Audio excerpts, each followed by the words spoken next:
Good afternoon. I'd like to call the fifth meeting of the Planning and Environment Committee to order. Please check the city website for additional meeting detail information. The City of London is situated on the traditional lands of the Anishinaabe, Haudenosaunee, Lenape-Wauk, and Adirondack. We honor and respect the history and languages and culture of the diverse Indigenous people who call this territory home. The City of London is currently home to many First Nations, Métis, and Inuit today. As representatives of the people of the City of London, we are grateful to have the opportunity to work and live in this territory. The City of London is committed to making every effort to provide alternate formats and communication supports for meetings upon request. To make a request specific to this meeting, please contact pec@london.ca or 519-661-2489 extension 2425. This time I'll look for any disclosures of pecuniary interest. Seeing none, before we get to consent items, the Vice Chair has notified me that he'd like to make a motion regarding order of this meeting. So I'll go to the Deputy Mayor Lewis. Yeah, thank you, Chair, and through you, I'm just going to propose a change of order that item 5.1, which is hearing from the chair of our advisory committee, be moved to the start of the agenda so that he can share, as it relates to the consent agenda items, he can share that as he's not able to stay with us all afternoon. Okay, I'll look for a seconder for that. I see seconder, Counselor Pelosi. We have the motion in e-scribe, so I'll open that vote up.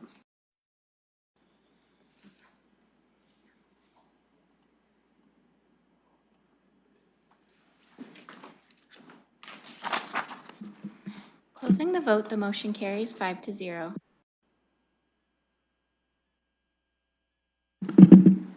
Okay, we have consent items, of which we have just moved up one item from 5.1 into the consent items. I'll look for a motion. Let's start with 2.1. So I'll look for a motion to approve that. Councillor Cuddy, seconded by Deputy Mayor Lewis, and I will call that vote.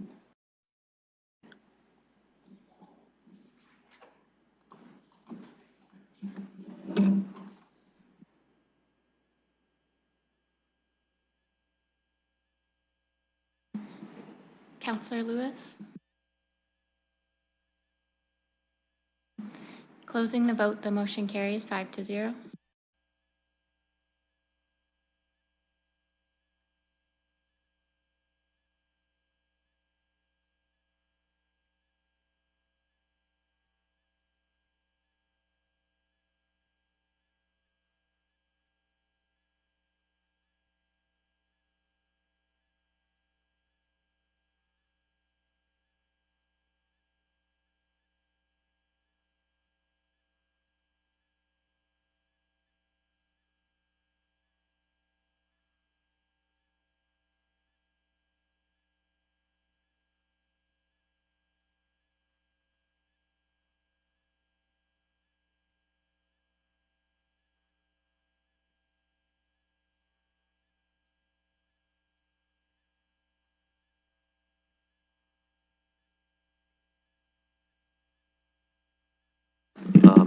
Sorry for that, folks. I'm just trying to streamline things here. We have 3 delegation requests, and I just asked the clerk if the committee, we could just give the green light to hearing from the delegates as a group as opposed to 3 separate votes.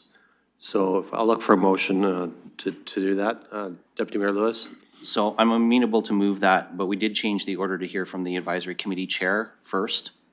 I'm fine with that. We'll go first to the advisory committee and then to the 2 other requests. Okay, then I'm prepared to move the request for delegation for all 3. Okay, that's second from Councillor Cuddy, so I'll call that vote.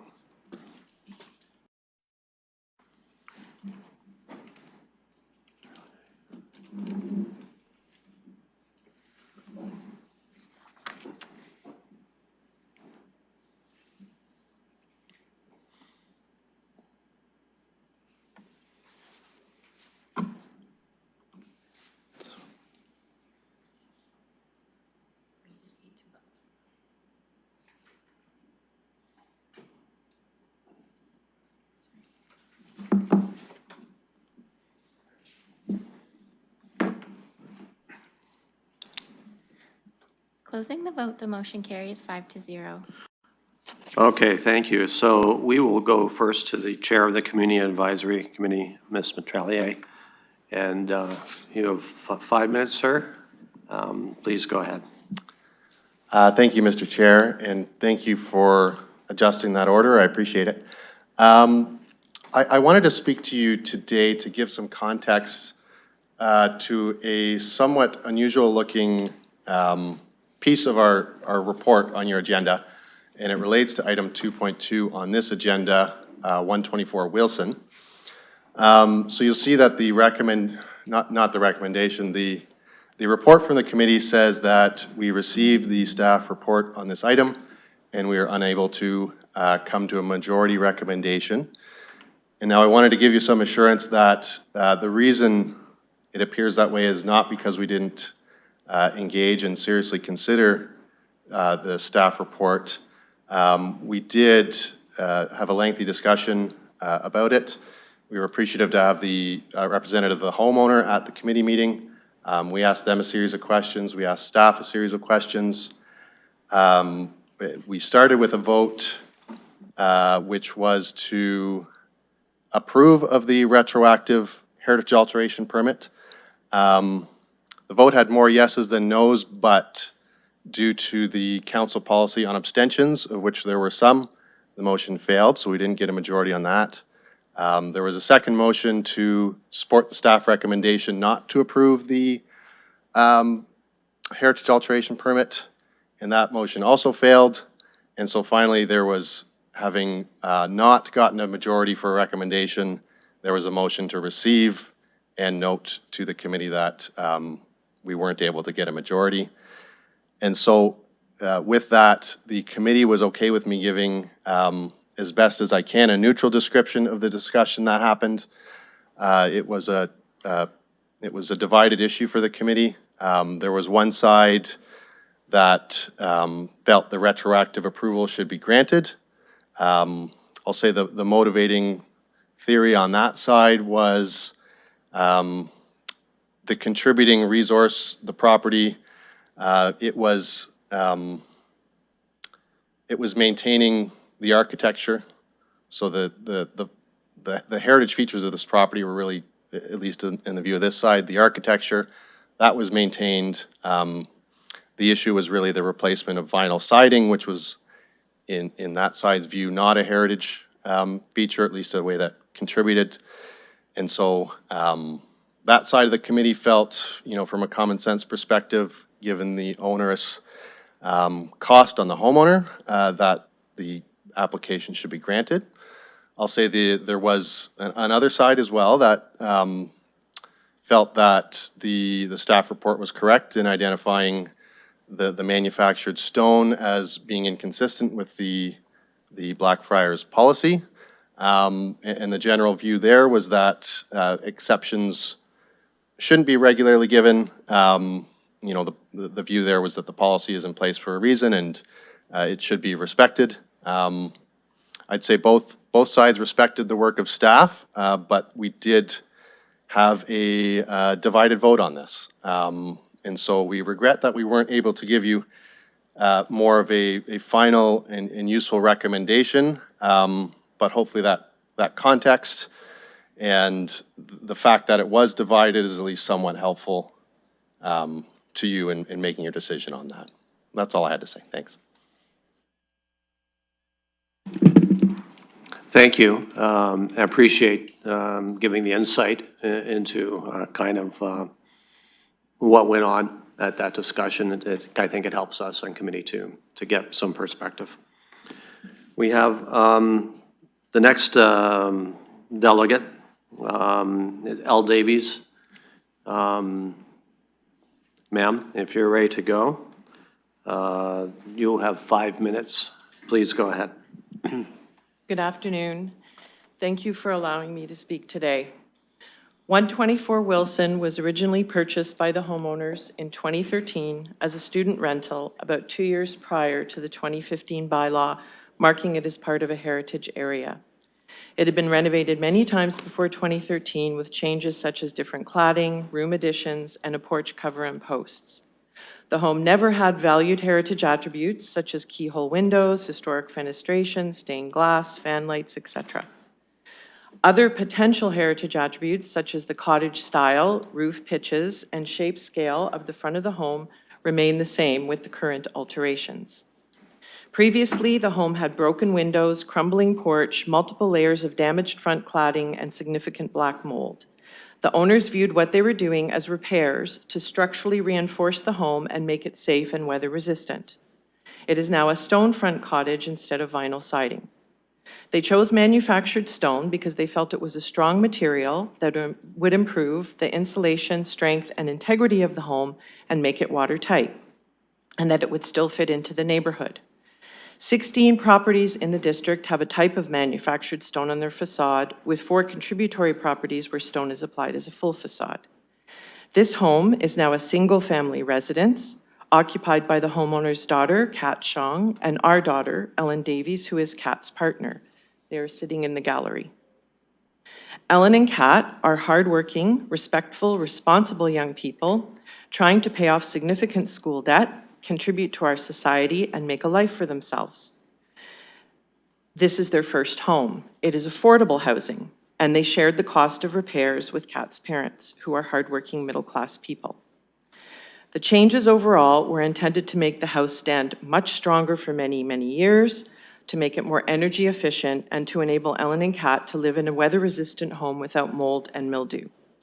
We believe the property was taken from being a damaged and decrepit home on the street to one that is a nice addition to the community, adds value to the neighborhood, and is in keeping with other properties in the neighborhood. Many people have commented and continue to comment on the positive contribution of the home, saying things like, "What a great change, so much better than what was there, the stone looks great, this fits into the neighborhood, and it looks like it was always there." We were initially shocked to learn that the Heritage Department said their hands were tied within the scope of their authorities, and they absolutely could not approve this change, that it had to be vinyl siding. This was a confusing, difficult, and challenging process to go through, especially when you are unaware of heritage requirements and implications from the outset. It also felt very intimidating at every step, as we were offered no support for compromise or approval other than the hope for the best in terms of going through the four channels: CACP, PEC, City Council, and ultimately appeal to OLT. We were saddened to learn that their formal report recommended removal of the stone cladding and application of vinyl siding, which is absolutely no change from the original position, and vinyl is not heritage. As you heard, in hearing both sides of this case, CACP was deadlocked and in fact did not rule against us. Removing the stone now would have a tremendous negative impact on the home and this young couple. It could compromise the integrity and structure of the home, as the work to remove the stone could result in further damage and unnecessary expenses. It would be an extreme and burdening expense for our kids, at least doubling the costs of repair for the front of the house. The labor cost alone to remove and dispose of stone has been estimated at upwards of $25,000. Not to mention the incredible stress and emotional impacts of this recommendation on our kids and ourselves as parents.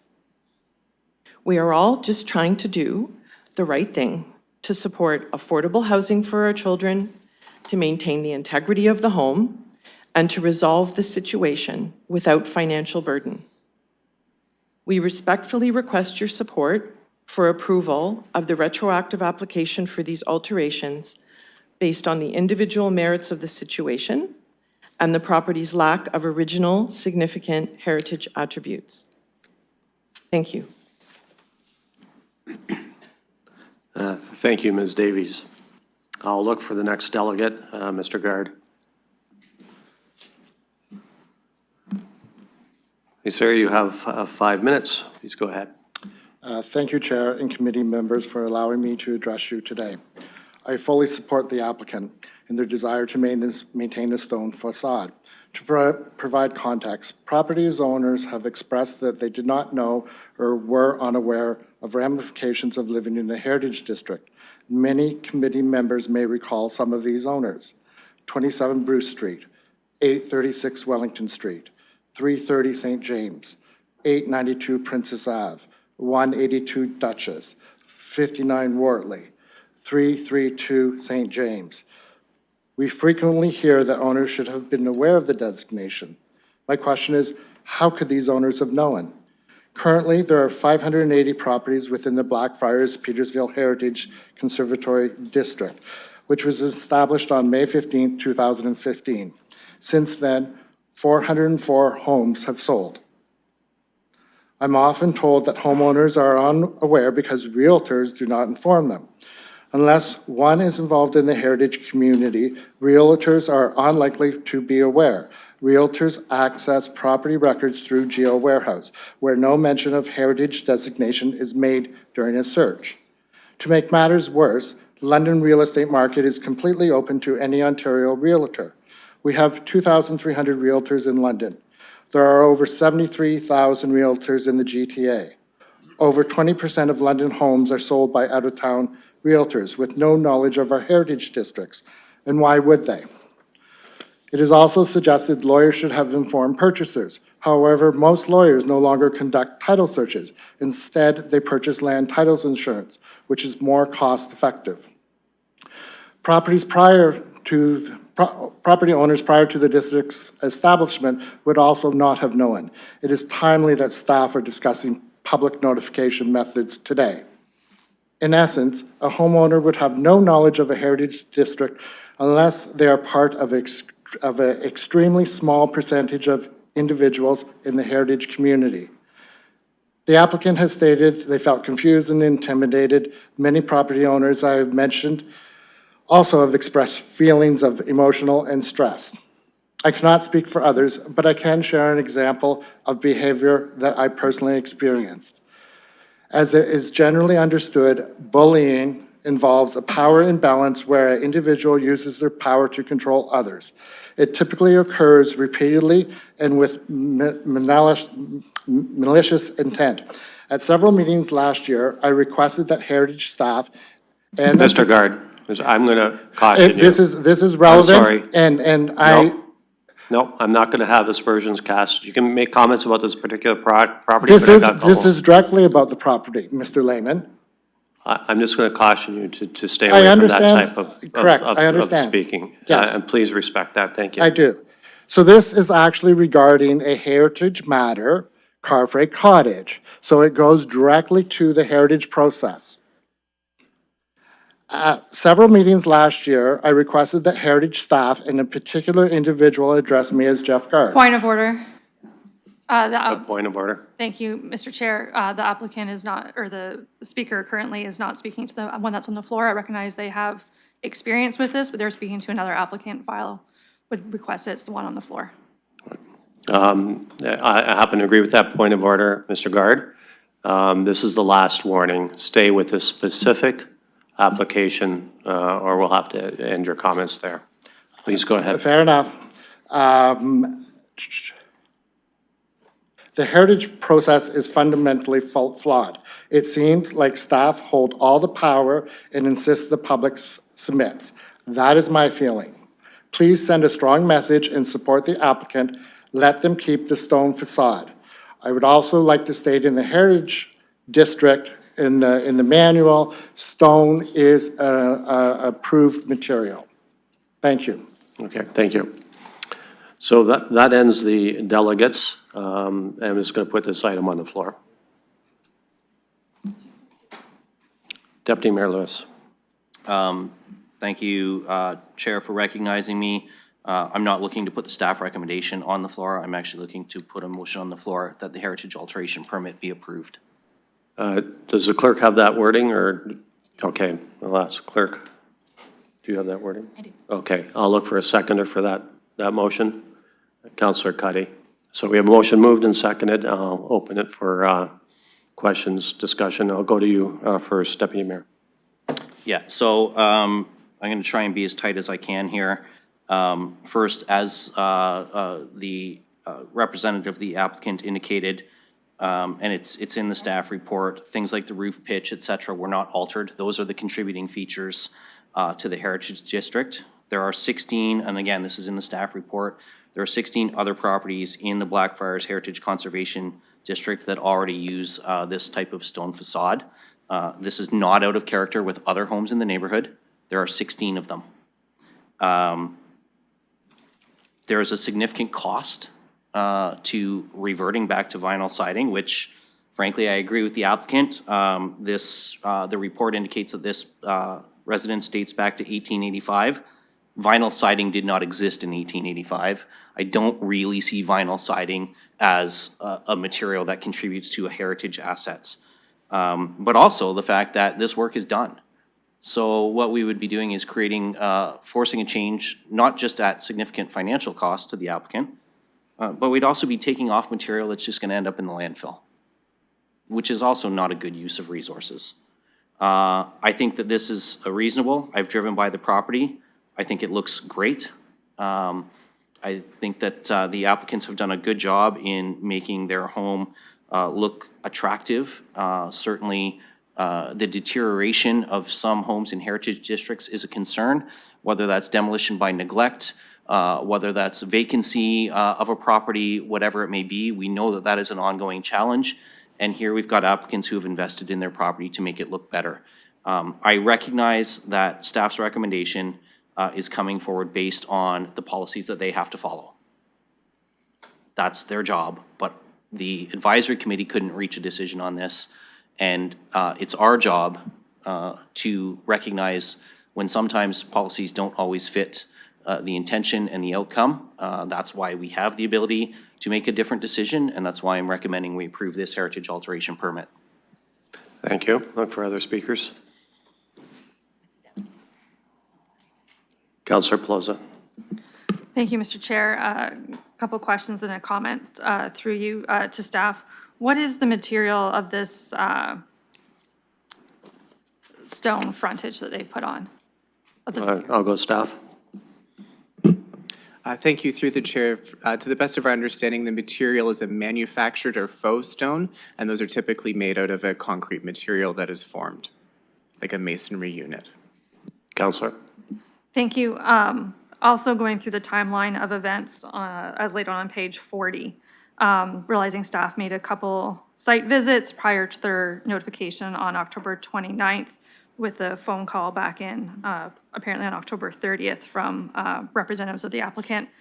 Just looking to see, as from the pictures, it does appear that staff notified the applicant, or at that time it was just not even an application, but construction still continued, and then they eventually sought retroactive approval. Just looking to see if that timeline's accurate. I'll go staff. Thank you. And through the chair, there were a number of site visits in advance of the compliance issue being identified to the property owners via the letter that was sent, because there are certain classes of alterations within Blackfriars-Petersville Heritage Conservation District that do not require heritage alteration permit approval.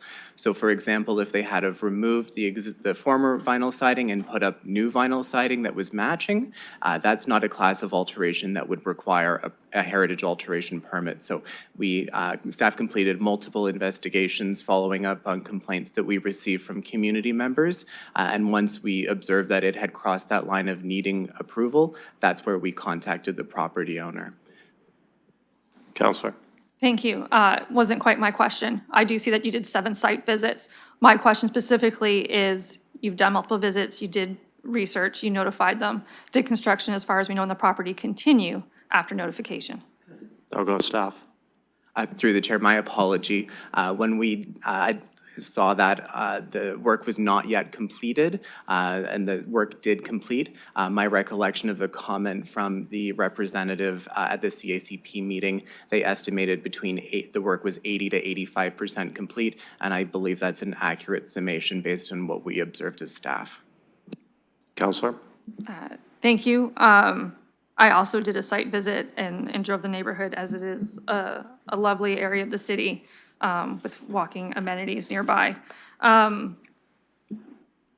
guess my other concerns is, as a speaker in the gallery already laid out, of how to make people more aware when they move into these neighborhoods. They pick them because of the lovely characteristic of the neighborhood and the charm, and then seek changes of just before they get to the issues of in the middle of construction and contracts already being tendered. We appreciate that the city, once you're so far down it, you can't not keep going, of what can be done or how would they have known ahead of time, realizing sometimes people hang on to properties and then they get to construction and things have changed on our end of the city. Through you to staff. I'll go staff. Thank you. Through the chair. So the heritage designating bylaws are registered on the title of all of the properties, and doing a title search would identify those. But of course, as you heard earlier today, you have to do that title search. But additionally, the information is available on the city's website through the Register of Cultural Heritage Resources, which is available as a PDF as well as on City Map. So just by clicking on that layer, you can identify the cultural heritage status of any property in London. Staff do regularly receive inquiries from prospective purchasers or realtors about the cultural heritage status of a property, and we're always happy to respond to those inquiries and requests. And additionally, staff do send out a postcard every year during Heritage Week to all of the owners of heritage designated properties, trying to offer that friendly reminder that they live in a heritage conservation district or a heritage property, and to obtain a heritage alteration permit with our contact information. And that's been sent annually to all of those heritage property owners. Councillor. Thank you for that information. Any other comments or questions? I'll ask the vice chair to take the chair. I'd like to say a few things. I will take the chair and recognize Councillor Lehman. Thank you. I always have challenges when we get into heritage district as opposed to heritage designated properties. There's a bit more play there. You know, I think this is a bit of a challenge. As the deputy mayor said, I think staff are doing their job and following the guidelines laid out by our municipal act. However, this is the reason why we have this committee, is to deal with the nuance. And I think the nuance was seen and referred to at the advisory committee. The deputy mayor alluded to a number of things which I agree with, as did Councillor Pelosa. One, there are many similar homes with this type of facing in the community. Two, what is the original material in here? How far does it go back? Maybe heritage, you have to go back when it's designated as heritage, or not since the beginning of time. Again, nuance. And I also look at the circumstances. This is a family that are trying to get their first home for their kids. Maybe if this has been a sophisticated build, I might feel a little differently. So I'm willing to give some slack there as far as you know, getting the proper heritage documents or agreements in place before going ahead. So I will support the motion in front of us today. Thank you. Thank you, Acting Chair. Thank you, Councillor Lehman. I'll return the chair to you. We have no one else on the speakers list at this time. Thank you. I'll look one more time. Councillor Tressel. Thank you for letting me speak at this committee. I'm not a member, I'm a guest. As such, I'm not going to be voting, but I am going to be asking a very general question, and that is, what is the obligation of the listing agent to diligently understand the nature of the neighborhood and the heritage requirements, even if they're from out of town? Because they have an Ontario license, I presume. So could somebody, maybe from staff, answer that question for me? Well, I'll go to staff. I'm not too sure if the city has governance over agents, but I will go to staff that might know better than I. Thank you, through the chair. We don't have a response for you on that. But we can certainly find something out before council. Councillor. Thank you, through the chair. My request would be then that the legal department, there's probably a very simple answer to this, that if somebody was working in the area of real estate, they would know it off the top of their head. I really would like to know what went wrong here in terms of this family not understanding this situation, because it would just seem to me, as somebody who's interested in consumer protection, that the licensed real estate agent should have been more diligent here, and I need to understand that better. Because I don't think it's an excuse to not follow the law if you entrusted your affairs to an agent and they were negligent. And again, I'm getting into legal questions here, which is why I'd appreciate it if you would consult with legal. Thank you. Before the council. Thank you, Councillor. Okay, we have a motion moved and seconded. Any last call for questions or comments? I'll call the vote.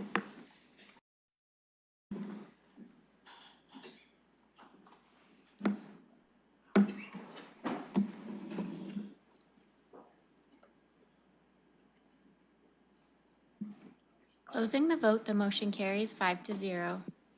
Thank you. Moving on to scheduled items. And we have 3.1, which is regarding 50 Rollingwood Circle.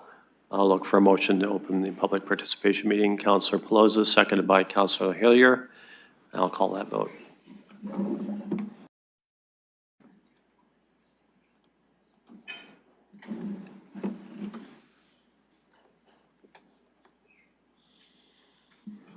Closing the vote, the motion carries 5-0. Thank you. So I will look to the applicant, if the applicant would like to address the committee. Please, sir, give us your name, and you have 5 minutes. Thank you, your Chair and members of Planning and Environment Committee. My name is William Pohl, and I'm here with my wife, Dorothy. We've read the planning staff report and the recommendation, and we support the recommendation put forward in the report. By way of background, we purchased this house a number of years ago with the intention of having my in-laws move in. Unfortunately, that did not happen due to circumstances. Now it's going to be our home to downsize and stay in the neighborhood, aging in place in principle. The area that we're considering that we're requesting be rezoned has always been used as a driveway to number 42 Rollingwood Circle, and for some unknown reason was actually part of the park. We're simply trying to address this anomaly, really. The lands will be rezoned residential R1, 10, the same as the abutting property. We're not looking to rent it to students. It's currently occupied by a young professional couple, actually. In terms of use changes, the lands have never been used as part of Rollingwood Park. There's a slope and a drop-off between the lands we're looking at and the park. So no change is going to actually happen with respect to that. The natural area in the park is going to remain the same. And the area that we're rezoning is going to stay open space, but it's going to be part of the residential lot. Thank you for the opportunity to address the committee. I'm available for questions, and I'm respectfully asking the committee to approve and recommend the recommendation of staff. Thank you. Thank you. I'll look for other people from the public that would like to address the committee. I'll ask clerk if there's anyone online. It's indicating no. I don't see anyone else coming to the mic, so I'll look for motion to close the PPM. Councillor Cuddy, seconded by Councillor Hillier.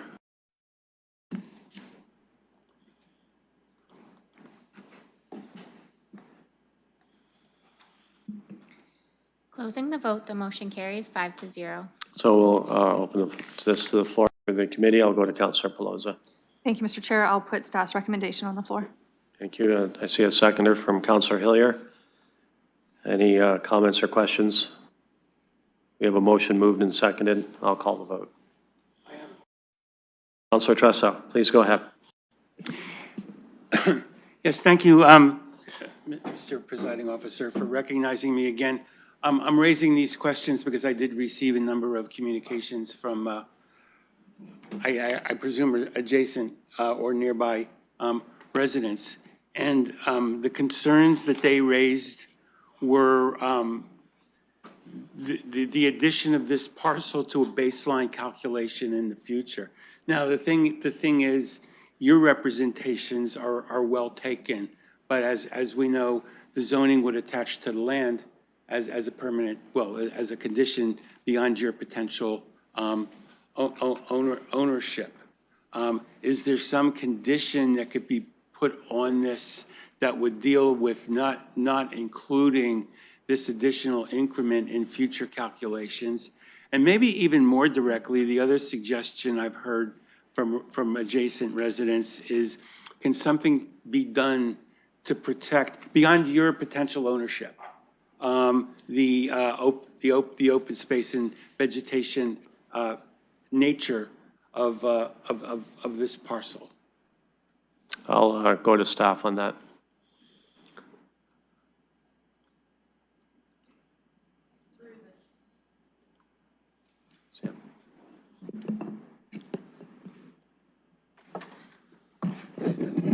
Sorry, through the chair.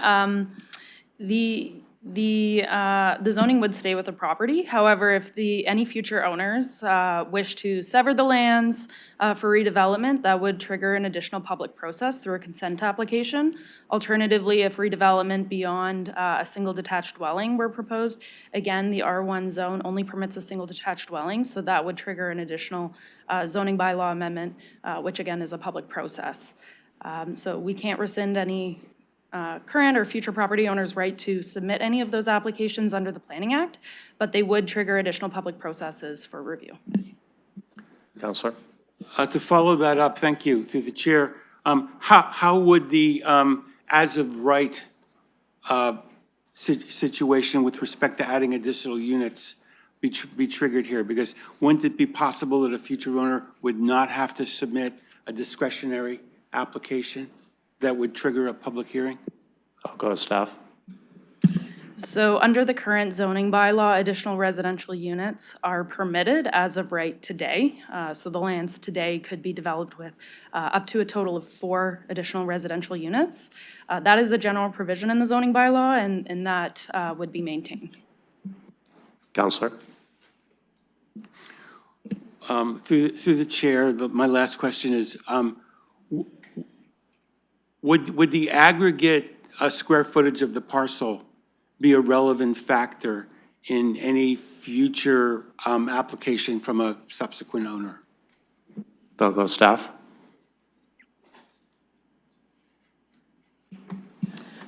Through the chair, frontage, lot area, and building coverage are things that are affected by the inclusion of these additional lands.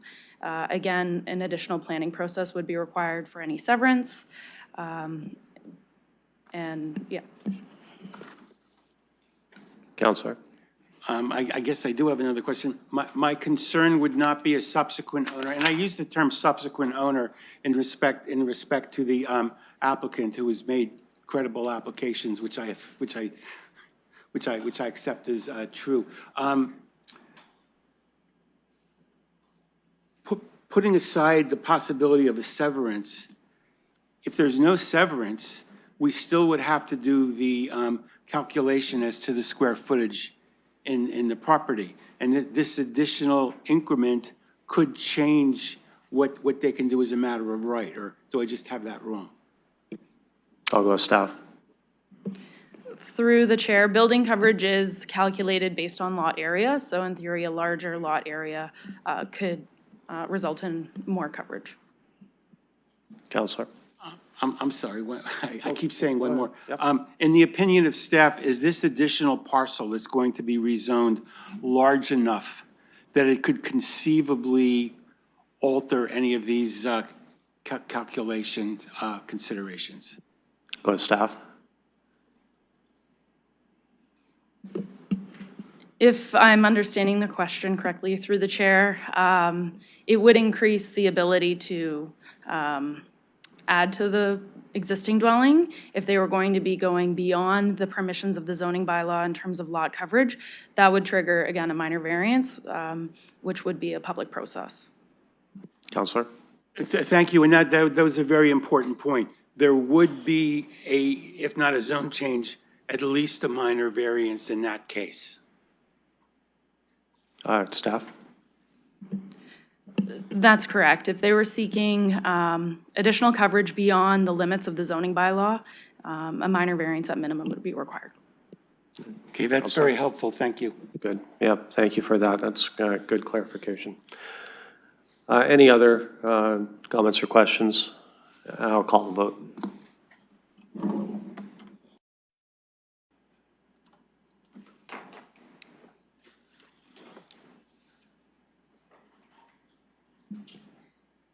Closing the vote, the motion carries 5-0.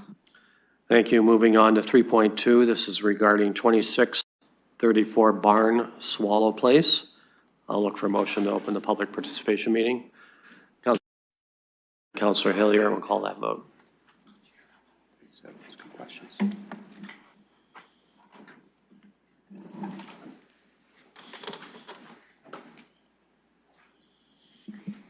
Closing the vote, the motion carries 5-0.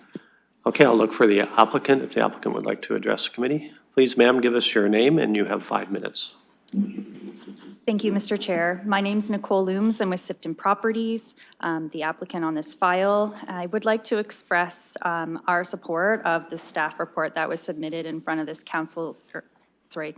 committee today on this project. I have no further comments. Thank you. Thank you. I'll look for any other members of the public that would like to address the committee on this item. I'll ask the clerk if there's anyone online. No one online, and seeing no one coming to the mic, I'll look for a motion to close the PPM. Councillor Cuddy, second. I'll call that vote.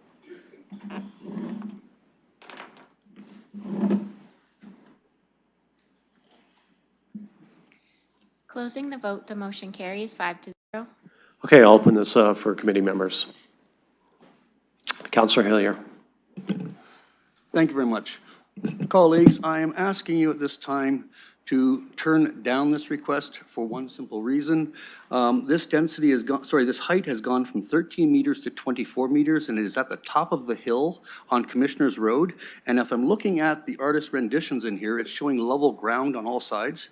Now, I've reached out to staff, and they have informed me that the property in question, they have been putting their clean fill into over the last little while, and they'll be bringing it down, but it doesn't really address the height of the final building. So I was out there just last week and looking at the sun as it was rising, and where the building is set right now, it is actually going to provide shade. If you look at the map, at all the properties to the back and back on 2 streets over.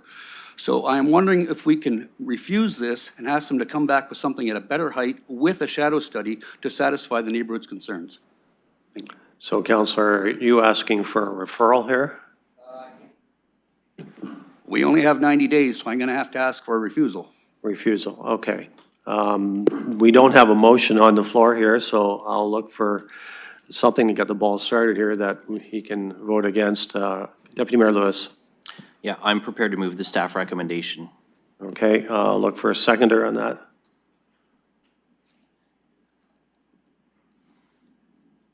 Councillor Pelosa, are you seconding it? Okay, so we have a motion moved in second. Councillor Hillier has spoken. You can come back to it again, Councillor. You haven't used up all your time, that's fine. I'll look for other comments or questions at this point. Deputy Mayor Lewis.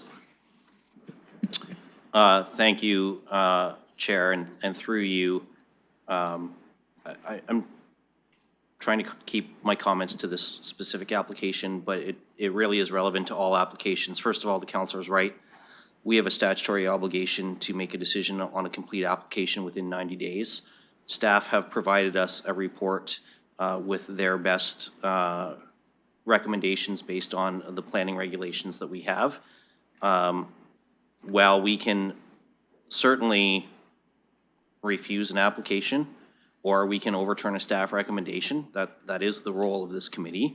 But I respectfully remind colleagues, if you don't have a valid planning reason to refuse an application that staff have recommended, you might disagree with them on an application where they've recommended a refusal. You may think it fits the policies, but where they're saying it does fit the policies and are recommending approval, if you don't have a valid planning reason for a refusal, it makes it very, very, very difficult for that position to be defended at an OLT hearing.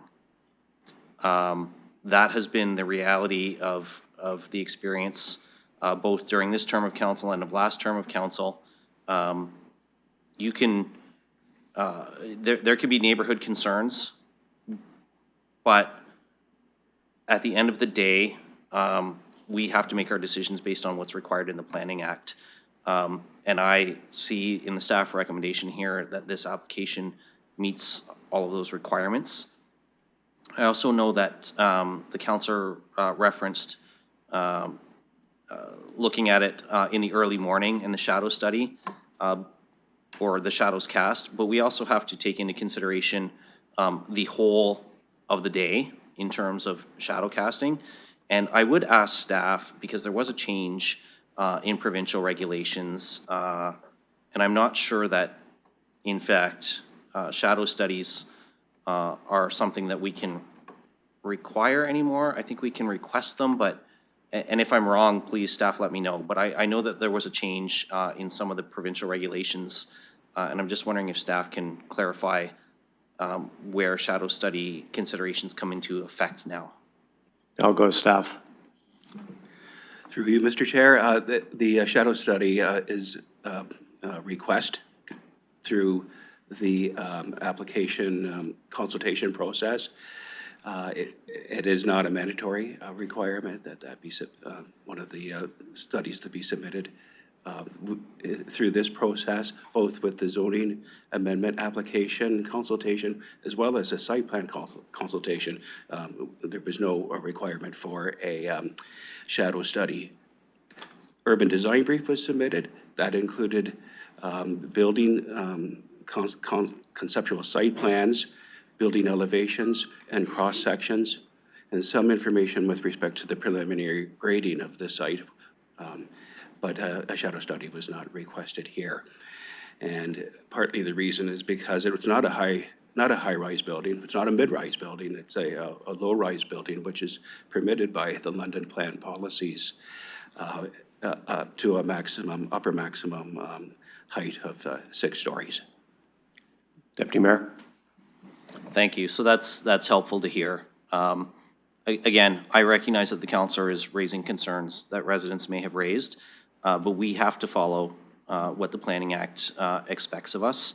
And in this case, we also have to be mindful that shadow studies, even when they are or were something that we could require, had to look at all 4 seasons and different day parts each time too, because where shadows fall does change through the course of the year as well. So given staff are recommending this, I would really encourage colleagues to support it. I know that the ward councillor may not, and that's because of concerns he's heard from residents. I respect that, but from a planning perspective, I think that this application merits approval. Thank you. I'll look for other comments or questions on this particular item. Councillor Cuddy. Thank you, Chair, and through you. And I empathize and thank Councillor Hillier for the work he's done on this, and just shows what an able and capable councillor he is, that he's been out there and done the work and listened to his residents.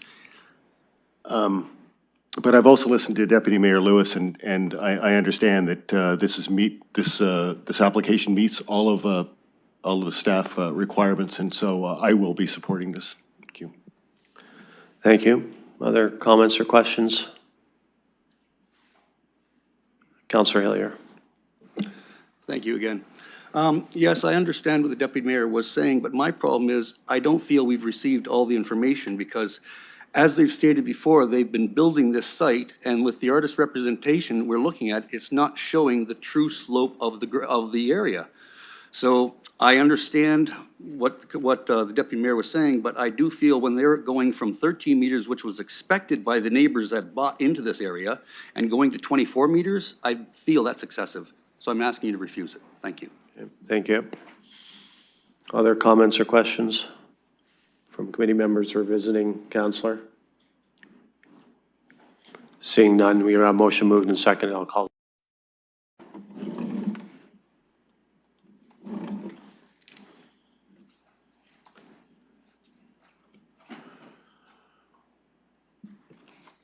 Closing the vote, the motion carries 4-1. Thank you. Moving on to 3.3, this is regarding 75 to 91 Southdale Road. I'll look for a motion to open the public participation meeting. Councillor Hillier, seconded by Councillor Cuddy, and I'll call it.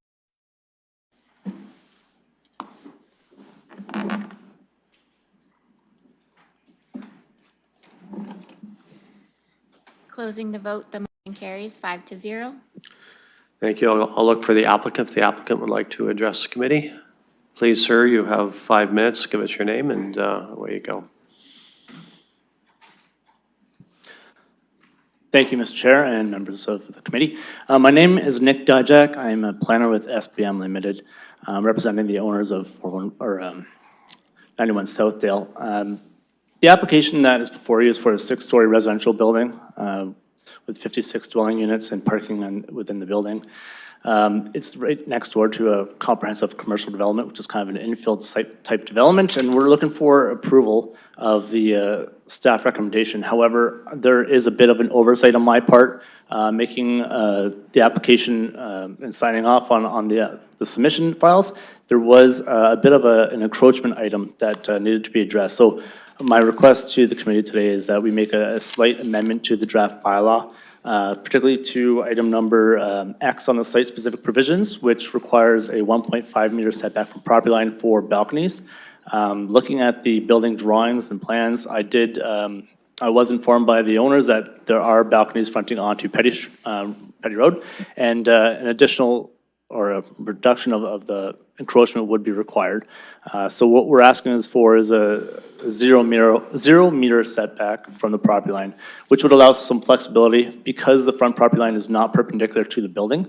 It reduces in the setback from Petty Road as you go from north to south end of the building from 2 to 4 meters. So we were requiring some flexibility on that regard. And the second part of that is we don't quite agree with the design considerations that have been provided to the staff report. We feel that they're either unnecessary or that we've already accomplished achieving the intent of those requirements. Partially because there is a site plan application process. These comments are received at site plan approval, and we work with staff to resolve them. We find that these design considerations are an additional hurdle that are sometimes challenging to resolve at that site at that time because it is seen as a direction from council, and this is something that we're already trying to resolve on a number of files. So I think what we have, the considerations that are provided to you today are already achieved or can be achievable, and I don't think they're required. So I appreciate that, and if you have consideration or if you have questions, please let me know. Okay, thank you. I'll look for other speakers that would like to address committee. I'll ask the clerk if there's anyone online. There's no one online. I don't see anyone coming to the mic, so I'll look for a motion to close the PPM. Councillor Cuddy. Oh, hold on. Please, ma'am. I'm Fran Webster. Give us your name and you have 5 minutes. I'm Fran Webster. I'm not pleased with the building proposal. This is like 7 stories on your building, and it's a very busy intersection. It can't sustain that kind of a building. We had a meeting once, and comments came forward between the gas station there and Metro. It takes forever during regular traffic, and it's a congested roadway to start with. This is not a good design to be put on that corner. Thank you. Thank you, ma'am. Sorry I didn't see you at the beginning there. Okay, I'll look for anyone else that would like to address the committee. Okay, now I'll look for a motion to close the PPM. Councillor Cuddy, seconded by Councillor Hillier. I just make note that Deputy Mayor Lewis had to step away from, oh, he's back. Deputy Mayor, we've got a motion to close the PPM. Ready to come to our vote right now.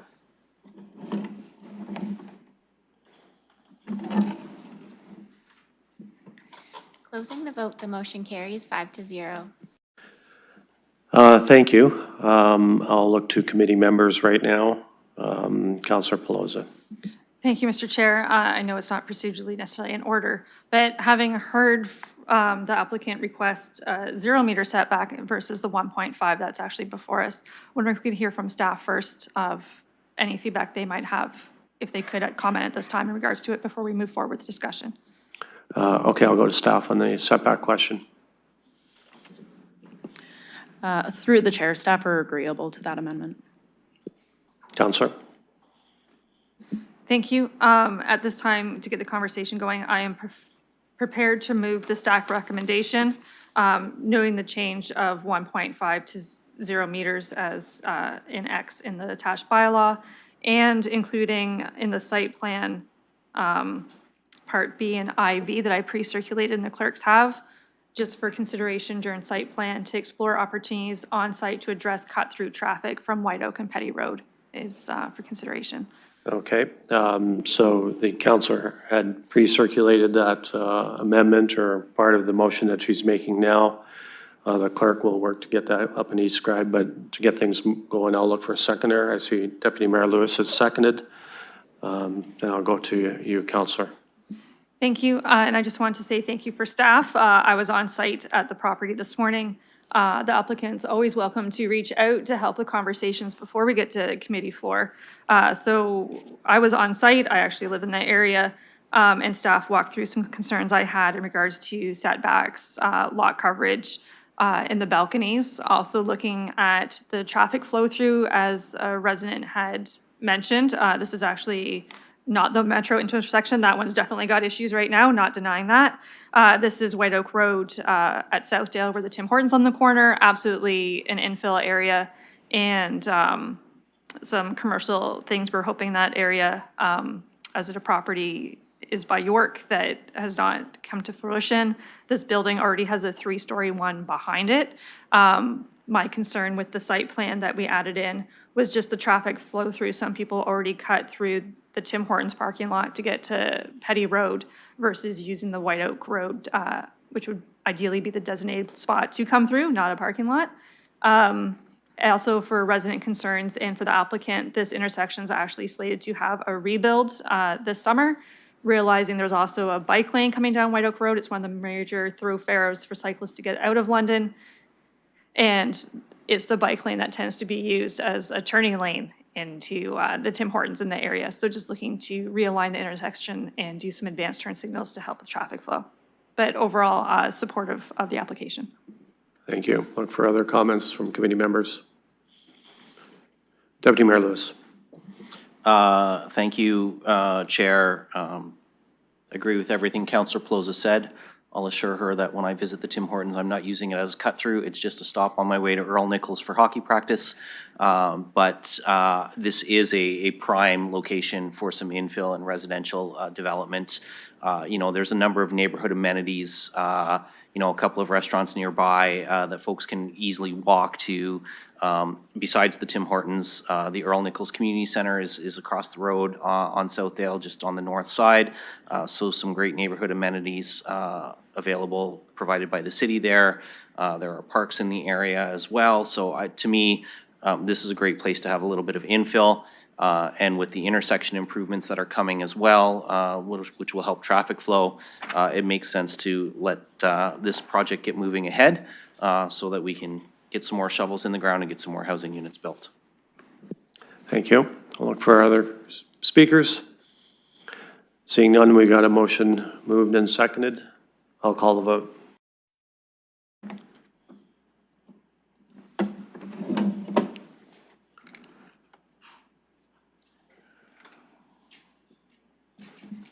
Closing the vote, the motion carries 5-0. Thank you. Moving on to 3.4, this is regarding 415 and 421 Bowler Road. I'll look for a motion to open the public participation meeting. Councillor Hillier, seconded by Cuddy, and we'll call that vote.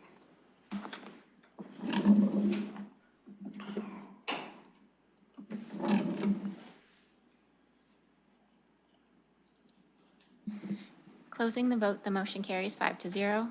Thank you. I'll go to look to the applicant. If the applicant would like to address the committee, please, sir, give us your name again, and you have 5 minutes. Thank you, Mr. Chair. My name is Nick Dijak. I'm a planner with SBM Limited, representing the owners on this application. Speaking of good locations for infill development, this, from a planning perspective, is another ideal location with a 6-story building, again, with residential development, ground floor parking, and surface parking as well. The location is ideal because it is located on a transit street, provides transit facilities. It's within walking distance of several parks, schools, commercial development, institutional, many different uses at the intersection. And I have heard from the public as well that there's some concerns with this site. The application was submitted back in 2022 for this development. With a much higher or more dense development, we had a committee meeting, or a community meeting, and we received comments from staff. And since then, a new owner has taken over this application and redesigned it, a blank slate, considering all the concerns that were heard, and have made considerable concessions in deliberate actions to try and achieve all the comments that were provided at that time. In terms of the new application and the revised development, the number of units, the building height, the massing, traffic have all been tried to be achieved. The building itself has been reduced in mass and density from 90 units or 92 units to 62 units with 63 parking spaces. That's only one parking space per unit. The previous application on underground parking, this one has been, because of the reduced density, has been surface parking is required, as well as parking within the building itself. The design has been revised as well to provide an active frontage along Bowler Road and Byron Baseline Road. And due to the site configuration location, a considerable amount of road dedication has also been required. More than 25% of the gross area is required for road dedication. That's 8 meters along Bowler Road, 10 meters from the site along Byron Baseline Road. So that building is located directly to that intersection as much as possible to get that building away from the surrounding residents. In fact, an angular plane of 45 degrees has been used from the abutting property limits, which is a widely accepted planning tool to be used for transition to lower density residential, like the neighboring single-family lots. With the application, all the technical reports have been revised as well, including a traffic impact study, solar shadow study, as well as servicing study, to identify the proposed building and to prove that there'd be no considerable impacts or issues becoming from this development. So there has been a considerable amount of work and effort by the new owners to make sure that this development is appropriate. It uses sound planning policies and tools and everything at our disposal to make it consistent with the London plan. And that is reiterated in the planning staff report. However, there have been a number of design comments for the site. More comments have been received, and we frankly do not agree with the staff recommendation and the draft bylaw before you today. A number of site-specific provisions have been removed from our request, from our application, and several have been added, which doesn't make the project viable and is considerable changes which we just can't accept. So our request to you today is to utilize the site-specific provisions that have been provided and are consistent with the intended development, have been backed by all the technical studies, and shows it and it follows good planning principles. So I'm happy to answer any questions. I know there's a lot of feedback that have been provided and in terms of public comments. So yeah, I'm happy to address those. Thank you. Thank you. Okay, I'll look for comments from the public on this particular application. Can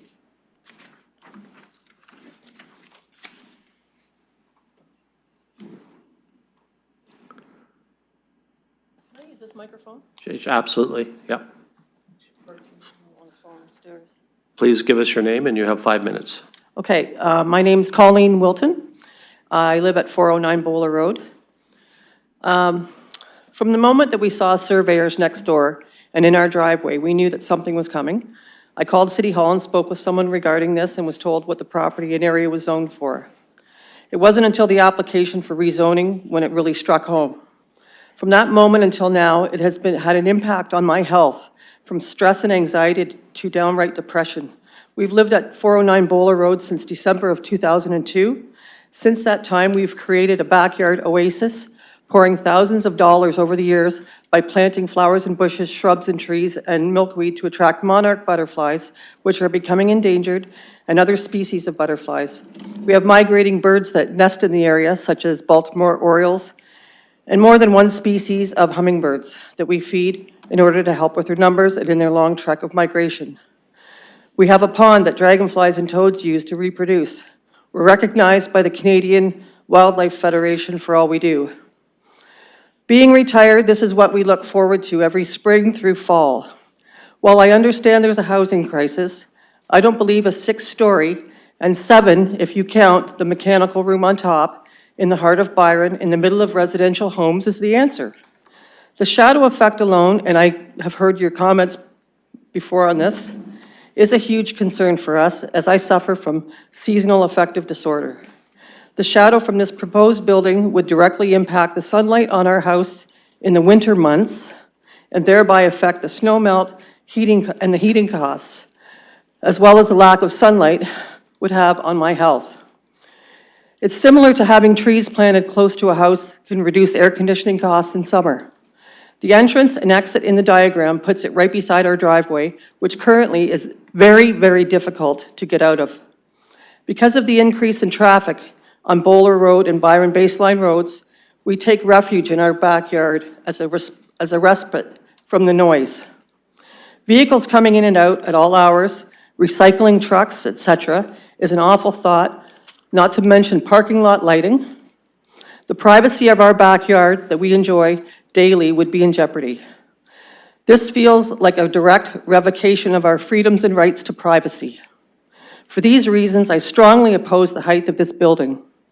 There are currently 3 houses on this proposed property that could have been sold to families looking for a starter home at reasonable prices. I know the previous owner of 415 Bowler Road and what she divulged to me as to how much she was asking and how much the buyer paid. The buyers have had their eyes on these properties for years, long before there was a housing crisis. The buyer said as much to the realtor. We feel this is all about greed and not about a housing crisis. Thank you. Thank you. I'll look for the next speaker.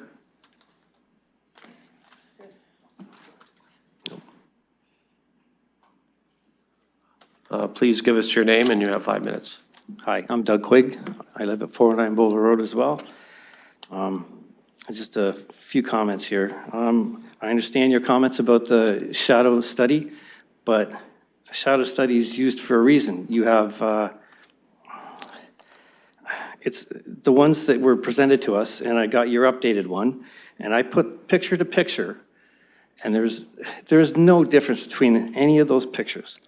The whole point is, what you've given us is just a snapshot of a couple of days in the year. But you have to keep in mind, we have to live right beside it every single day. So from November until even now, I go outside and I will look out and I'll see, you know what? I'm not even gonna be able to see the sun right now if I was out there. So that's every day. Our grass, our plants, it's going to affect our heating bill in the wintertime. I'm not so much worried in the summer, but the winter makes all the difference in the world. Our snow is never going to melt. We're going to have to deal with more and more, and it's just outrageous. And the other thing I'd like to say is, Council, you say London needs to build up and not out. So how is it that on Southdale Road, close to Colonel Talbot, you've allowed 2 apartment buildings side by side to be only 5 stories high, when 200 yards down towards Colonel Talbot, you have skyscrapers, you have huge apartment buildings, which that area can take. There's nobody around there that's going to be infringing on their privacy. So how can you allow a 6-story in a residential Byron Village right beside us and allow 5-story when you could have made the developer go higher? So I don't understand, and maybe you can answer that for me? Thank you. Thank you. I'll look for the next speaker. Please, ma'am, go ahead. You have 5 minutes. Okay, I'm Fran Webster, and I spoke prematurely on the wrong, I'm sorry, I heard setbacks, and that was in my mind that this was Byron. Okay, so this building is out of character for the area. It's not part of our fabric. We only have single-story houses or double-story houses, and we've got the church and the RBC Plaza, maximum 2 stories. Why are we building so high, if at all? You're right, there's 3 lots there. We could have 3 new families put in there. My question is, there's no view of the park. There's no view of the water, the river.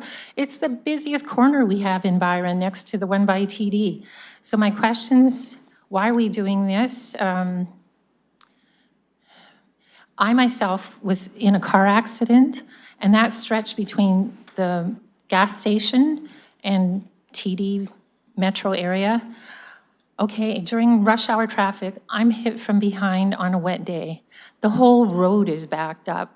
It's already backed up to start with during rush hour. Now we have to wait for the police and everybody to arrive. It's, in my opinion, the worst location you could have picked in Byron. There's no other buildings like it. Why would we put it right there? That's all I have to say. Thank you. Look for any other speakers. Clerk has notified me that there is someone online. Mr. Laughlin, we can go to you now. You have 5 minutes. Please go ahead. Yes, good afternoon. Can you hear me? We can, yep. Yeah, good afternoon, ladies and gentlemen. My name is David Laughlin. Thank you for the opportunity to speak today. I live in Byron, just a couple blocks away from the proposed development. I want to start by saying that I am fully supportive of housing development in London. It is good for the economy. It's good for the citizens who need housing. We need more affordable housing in London. Too many people cannot afford a decent place to live. We need more densification. We don't want more sprawl because that costs money to manage and contributes to traffic. In my opinion, any proposal that requires rezoning should meet a minimum of 3 primary objectives: adding affordable housing, not making traffic significantly worse, and fitting into the existing streetscape of the area. While I cannot speak to the affordable housing aspect of this proposal, I can speak to the others. Traffic effects. This proposal is going to make traffic significantly worse. The people living in this type of building are going to have cars and they're going to use them. We need smart planning and development so we can avoid adding more cost to the city's long-term budget. In the past, we have made some mistakes with regard to development that has affected our building and roads. Our goal should be building our cities to require less cars. Why less cars? Road building and maintenance is incredibly expensive. It adds to the property tax increases.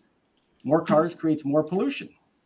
Encouraging other forms of transportation is also good for the physical and mental health of citizens. It helps reduce the load on our healthcare system. It creates happier and healthier citizens in the long run.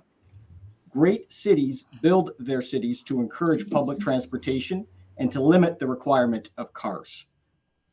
Does London want to become a great city someday? We should work to build a city that's easier to navigate for the majority of citizens. That requires densification from the core outwards. One bus from the core can get you almost anywhere in the city. You can get along without a car for most trips if you live near the core. But few people in the suburbs will take the bus. Why? Because you have to take multiple buses to get anywhere, and it's simply not feasible. Few people will bike or walk from the suburbs because it's too far to walk and there are only sporadic bike lanes. Trust me, it's not convenient to bike from Byron. If we continue to allow high levels of densification to be built all over the place, we are simply adding to the traffic problem. We are adding the need to build and maintain more roads. We are adding to the property tax increases of the future. A 4 to 6 story building in this particular neighborhood does not fit in. A building right in the middle of Byron is unsightly. Even if it's a nice looking building, it doesn't look good there. This area is surrounded by single family homes. It was designed for low density residential. Approving this sort of development sets precedent. Do we want to allow developers to buy up a few properties and then throw up a 4 to 6 story building anywhere in the city? You are giving many of us that impression. Can the next developer purchase some properties along Baseline or Bowler and put up another big high rise there? Do we want a city with these types of buildings put up all over the place? The answer is a resounding no. I support well-planned and implemented developments. We need housing. However, I'm against out-of-place or traffic worsening development. What I've been seeing in the last couple of years is decisions being made that result in out-of-place development or road building development. We are signing up the citizens for higher property tax increases down the road.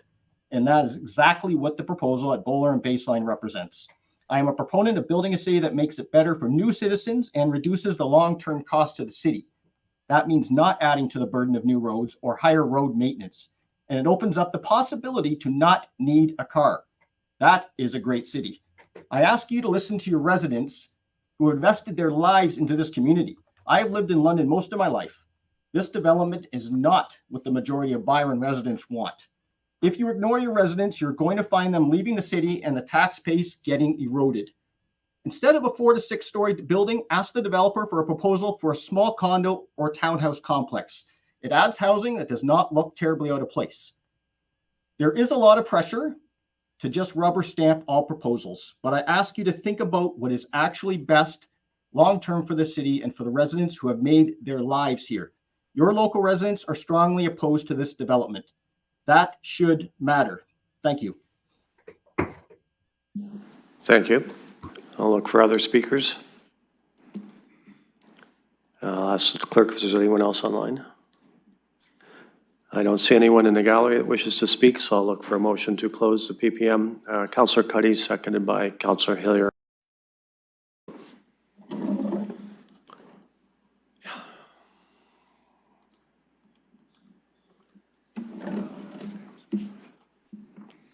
Closing the vote, the motion carries 5-0. Thank you. I'll put this on the floor for committee members. I'll go to Deputy Mayor Lewis. Thank you, Chair. So through you, I'm not moving the staff recommendation, but I am moving the approval. I did provide the clerk with some alternate language. It is an e-scribe. The motion that I'm putting forward supports the approval. It removes the report clause B, which is the refusal of some special provisions, leaves the site plan. So the site plan piece, which was clause C, becomes clause B. And it adds in two components, and I'll thank Councillors Hopkins and Pelosa for asking for these two things to be included in the site plan. So it adds a photometric plan that includes light cast ratings for the rooftop patio specifically, and it adds that the finding from the noise study be used to update the development agreement. So that addresses the concerns through site plan around the fourth-story rooftop patio on the one side. And so I'll put that on the floor, and then I'll speak to it once there's a seconder. I'll look for a seconder. Councillor Cuddy. And I'll go back to you, Deputy Mayor. And if you could be just kind of maybe a little clearer. I know the clerk probably has your motion, but maybe just read it out for the public to Yeah, be so specific. Thank you. yeah, happy to do that. For colleagues, it's item or vote 4 in eScribe. And so it's the same as was published in the staff report with clause A, that the proposed bylaw be introduced to the municipal council to approve the zoning change from the R1 to the R8 special provision. And then clause B is that site plan approval authority be requested to consider the following design issues through the site plan process. 1, to reduce the amount of paved area on site in favor of more landscaped areas. 2, that the access to Byron Baseline Road shall be restricted to a right in, right out, or be removed. 3, that to explore opportunities to incorporate active uses at grade along Bowler Road and Baseline Road frontages. 4, to ensure the principal building entrance shall be located at the corner of Bowler Road and Byron Baseline Road and or along the Bowler Road frontage. 5, that the provision of an accessible paratransit lay-by in accordance with the standards of the site plan control bylaw be provided. 6, that the photometric plan, including light casting ratings for the rooftop patio specifically. And 7, that the findings from the noise study be used to update the development agreement. Thank you. Now Okay. you can go ahead. So now Thanks, I'll speak to that. Again, come back to a few things that we have to consider within the Planning Act. Both Byron Baseline and Bowler Road are classified as civic boulevards in the city's official plan.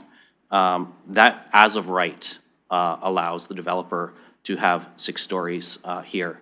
As we heard, the original proposal was actually an L-shaped building that was going to reflect 6 stories all around. They've reduced that, they've removed the L piece, and they have done a 45-degree plane step back on the side abutting a residential property and created the rooftop patio space instead. I recognize that there might be some privacy concerns there. That's why the additions of the clauses 6 and 7 with respect to the rooftop patio in the site plan were added. I know the ward councillor wanted to add those in, and Councillor Pelosa had circulated some language, so happy to include those right away off the start, because I think that those do matter, particularly when you've got a rooftop patio where lighting is and how that lighting reflects down on people can really have an impact. So I think that photometric study makes a lot of sense. I hear the concerns about traffic, but the reality is we have 14,000 vehicles going east-west, and we've got 9,000 moving north-south. Sorry, I reversed those, other way around.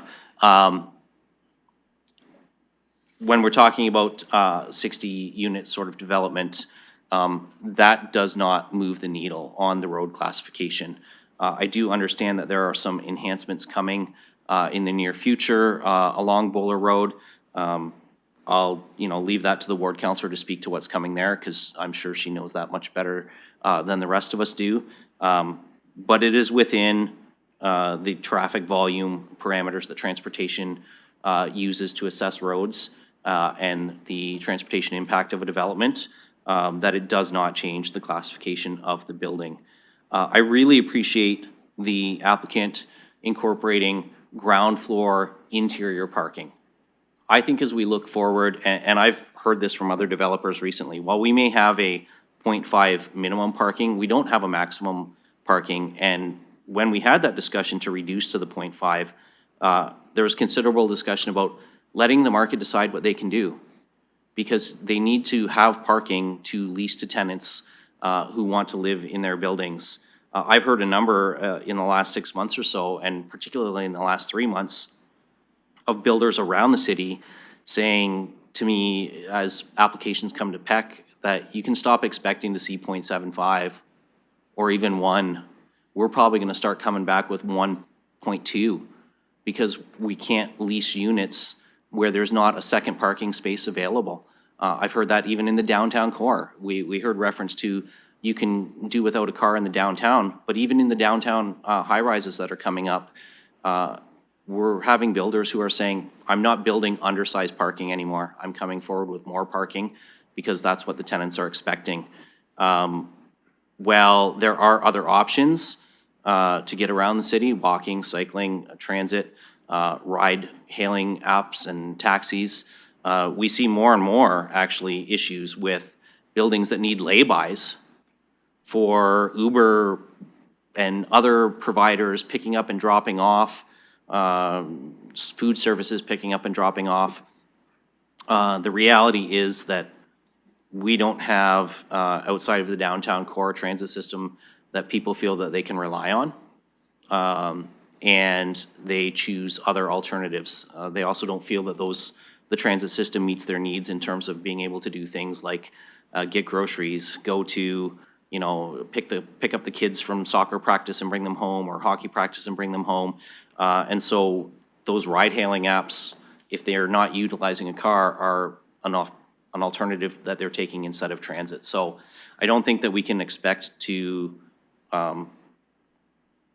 see people give up their car because transit is accessible. In fact, they're just looking for other private transportation alternatives.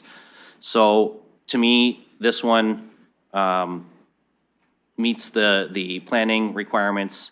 It's consistent with the provincial policy statement. There are some setbacks that staff were recommending that I've heard very clearly don't make the project viable. And this is already reduced from the original application that was submitted by the previous builder. 30 seconds. Yep. But the other thing with this is located at a commercial node intersection. We've got some restaurants nearby, a bank was referenced, a church was referenced. That is exactly the location where we do want to see these infill opportunities start to happen. I recognize that neighborhoods may be all single-family home at the moment, but the reality is that's going to change over time. And this is one of those situations where some properties have been brought together, and they're within the London Plan 6-story as of right application process to bring this forward, and I'm going to support it. Thank you. I'll look for other speakers, committee, or visiting councilors. Councillor Hopkins. Thank you, Mr. Chair, for recognizing me. And I maybe will just start off with a few thank yous. So I want to thank the applicant for holding a virtual meeting. I know there's been this application out in the community for the past couple of years, and it's important that the community get the right information with the right applications. So thank you for that. I want to really thank the community for coming out to speak, because I know it is a concern with this application in the community, and it is very emotional for people to come here and speak to the changes in their community, and to understand the policies as well, and to even understand this recommendation.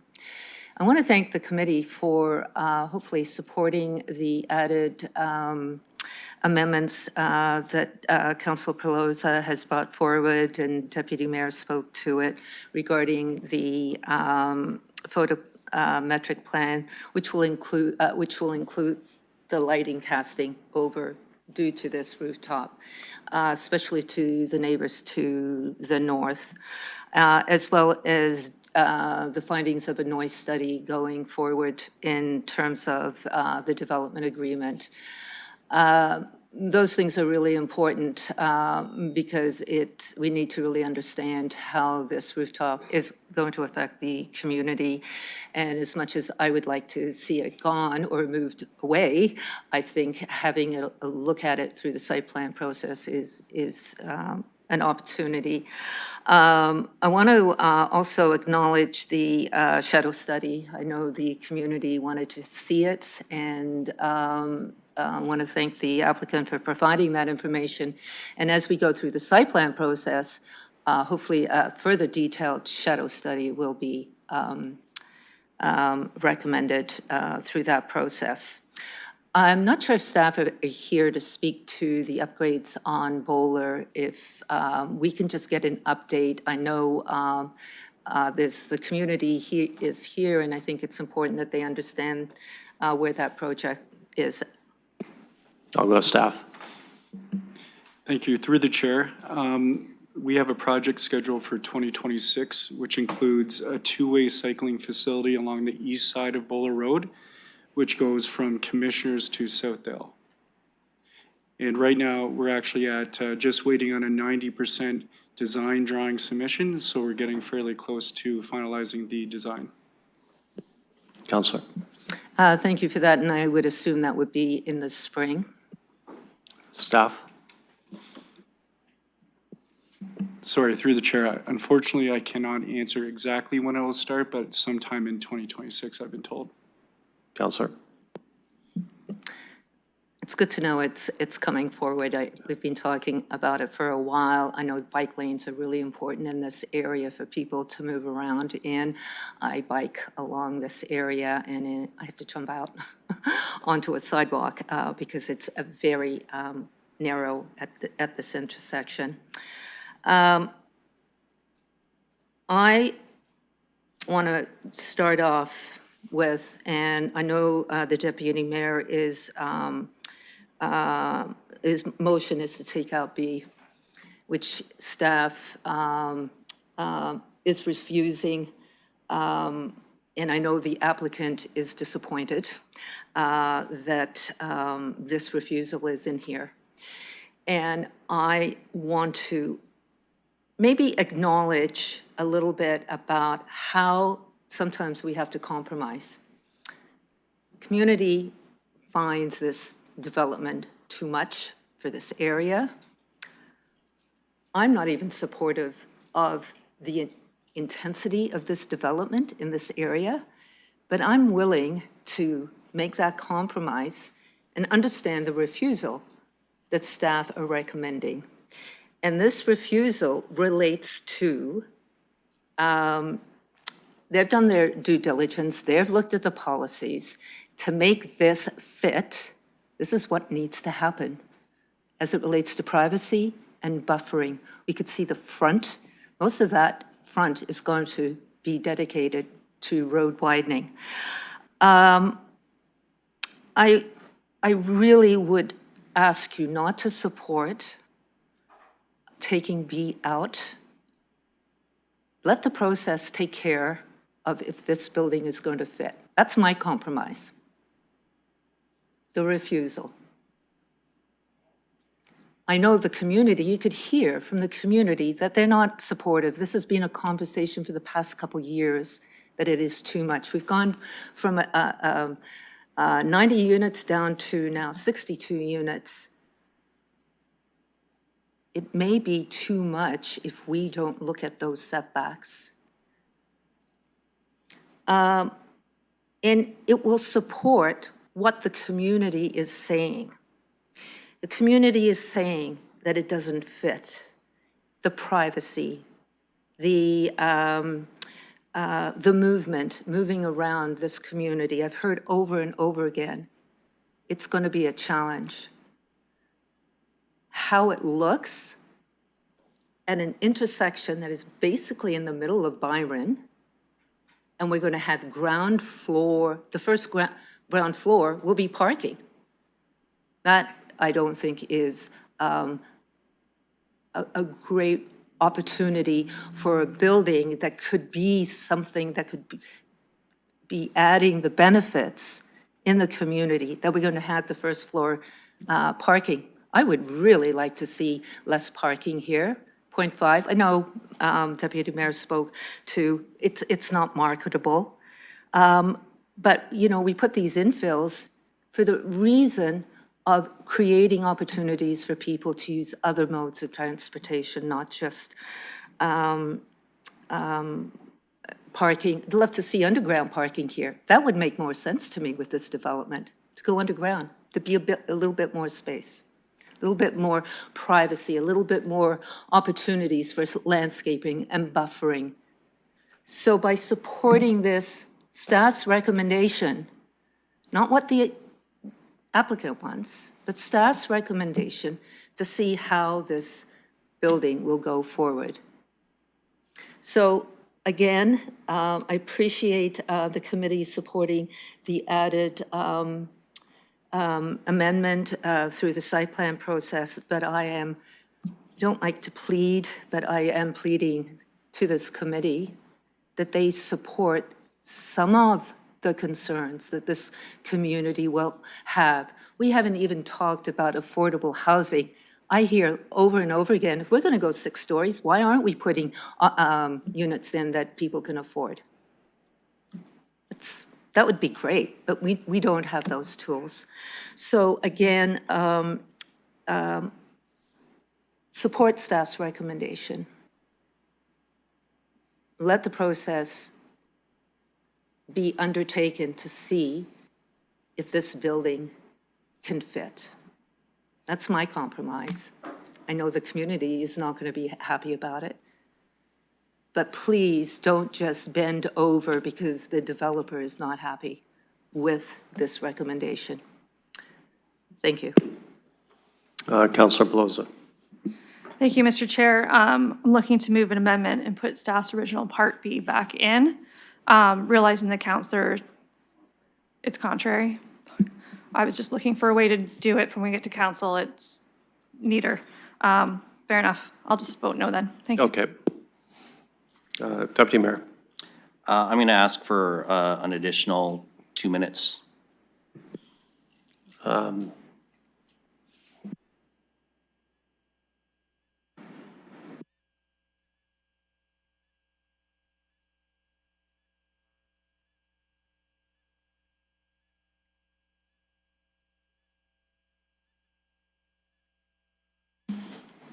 Okay, we'll have to put that to a vote. Can I get a seconder on the request from Councilor Hillier? Clerk is just wording that up right now, and we'll vote on that.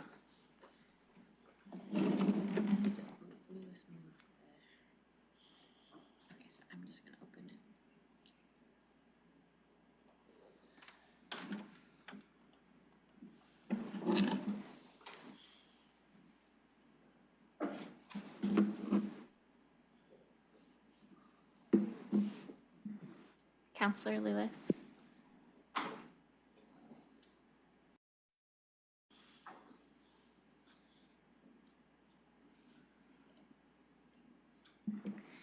Closing the vote, the motion carries 5-0. Deputy Mayor, go ahead. Thank you, Chair. So I have to take an opportunity to address a couple comments that I heard. I didn't call a point of personal privilege, but no one is bending over because the developer says they're not getting what they want, respectfully.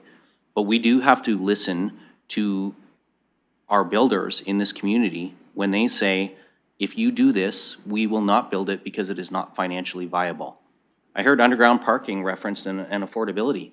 An underground parking stall runs $80,000 per parking space.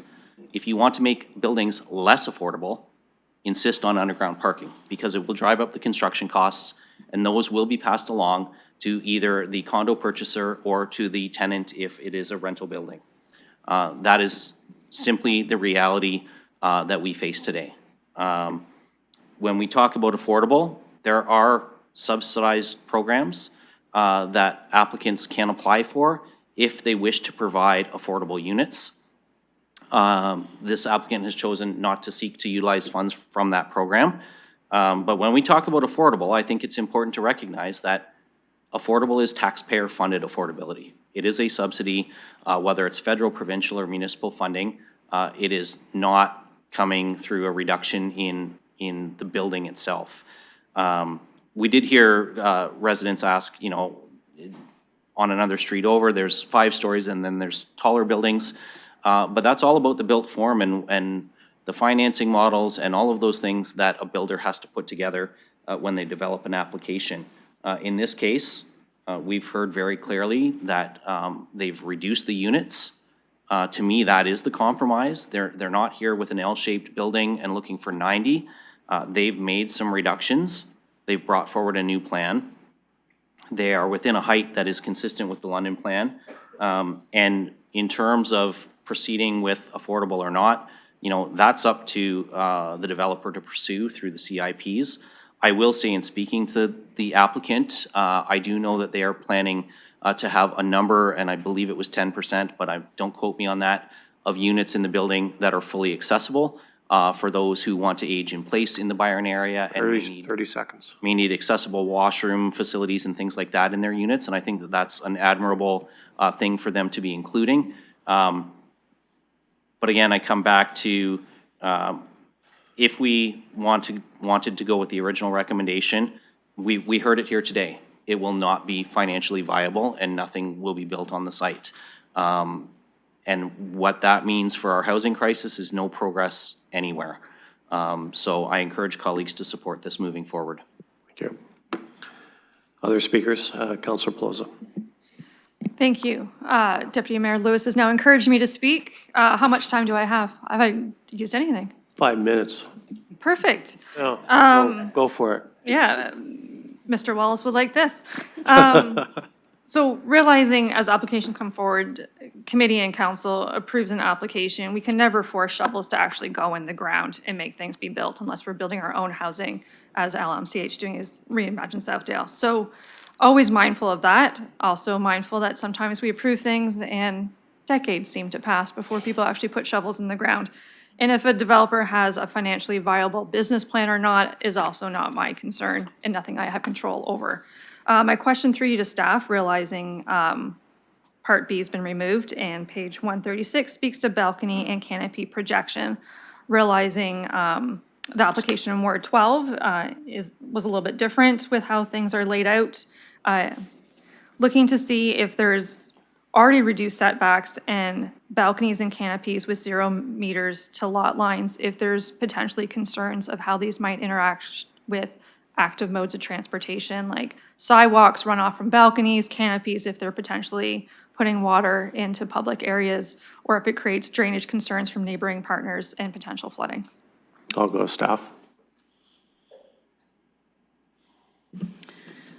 Through the chair, the balconies would not be permitted to encroach into the right-of-way, and in terms of stormwater management, that would be addressed and reviewed and approved through the subsequent site plan process. Councillor. Perfect.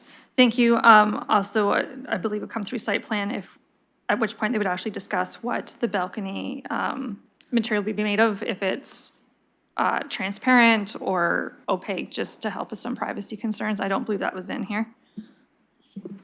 Go to staff. Through the chair, we can't control the aesthetic quality of materials through site plan, so that would be up to the applicant. Councillor. Okay, also in this application, was there any indication, as we've already heard several applications today, of what the mixed will be of bedroom units, bachelor's 1s, 2s, 3s, rental versus owned? Staff. Through the chair, I'll defer that question to the applicant, as it's not necessarily a zoning consideration at this point.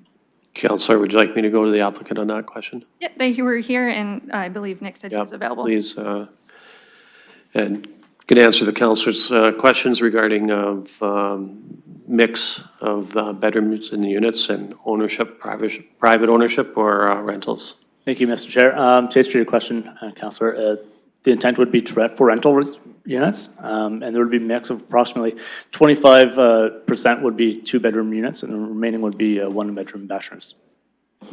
Counselor? Thank you. Just mindful as some counselors are speaking to affordability, that we don't know the rates that are going to be charged. We don't know if they're going to do anything with the city for anything off our housing list if people are looking. I also know some of these areas are absolutely wonderful for families, and a two-bedroom unit's not going to suit that either. I know we can't deny based on those things. Just if that's where counselors lead me for a conversation, I am happy to follow some days.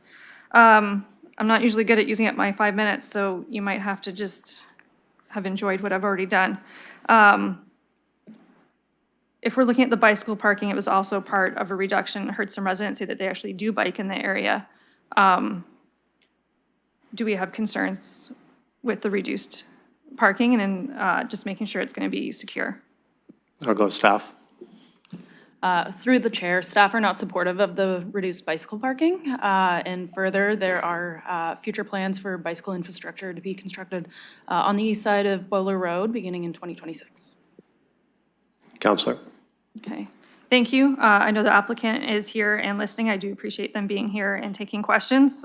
Just hoping that they're mindful of that if there's reduced parking, but excellent cycling infrastructure going in nearby, that they will consider that as they go through the build themselves. Thank you.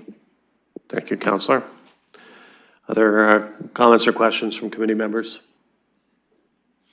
I'll ask the Deputy Mayor to take the chair, please. I will take the chair, and I recognize Councillor Lehman. Thank you. So this is, this is a challenge that we've faced over the last number of years, quite frankly. We're dealing with infill.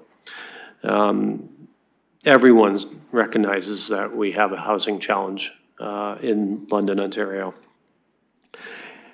Even today, those that spoke out not in favor of us proceeding here recognize that. The challenge is how do we address that when we know there's going to be an impact on surrounding properties regardless of where we put it? We try to target downtown areas, high frequency roads for, large towers of 20, 30, 53 stories. But that in itself isn't going to do the job. So we've looked at infill. And the alternative is, as we discussed in a very,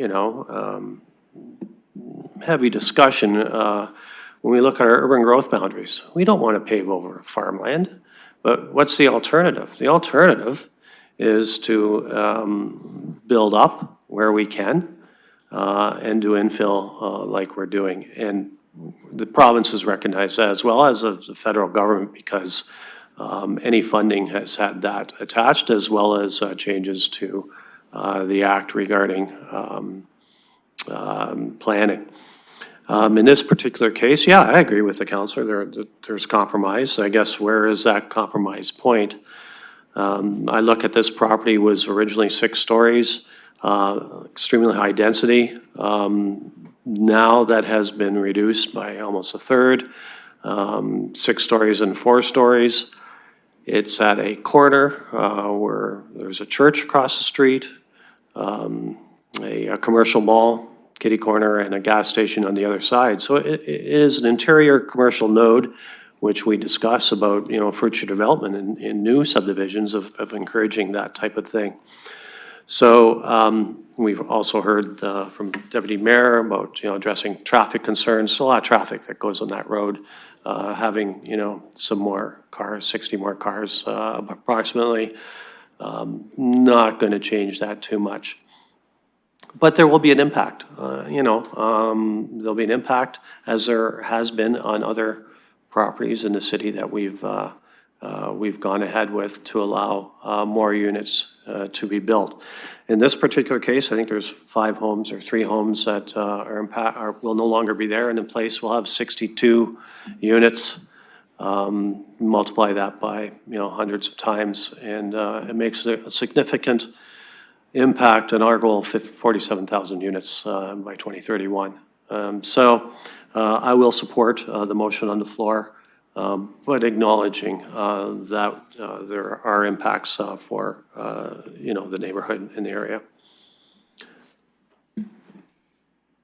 Thank you, Councillor Lehman. I shall return the chair to you. I don't have any other speakers on the list at this time. Okay. We have a motion moved and seconded. I'll look one more time around the horseshoe here. Don't see anyone, so I will call the vote.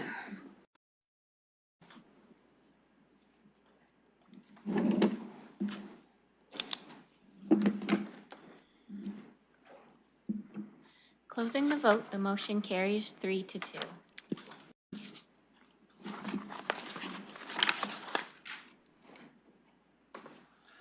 Okay, thank you. Moving on to 3.5. This is regarding transit-oriented development community improvement plan. I'm going to look to staff for a brief presentation to the committee before we discuss it. Thank you, and through the chair, pleased to present to the committee the Transit-Oriented Development Community Improvement Plan. As part of London's Housing Accelerator Fund application and agreement, the city made the commitment to develop a new community improvement plan and accompanying financial incentive programs to promote high-density residential development in and around the city's protected major transit station areas, transit village place types, and rapid transit corridors. The goal of the financial incentive program, which is supported through a commitment of $10 million through HAF, is to accelerate residential development and promote intensification within the existing built-up area to help create and accelerate an additional 667 residential units to help the city achieve its Housing Accelerator Fund target of 2,187 additional units.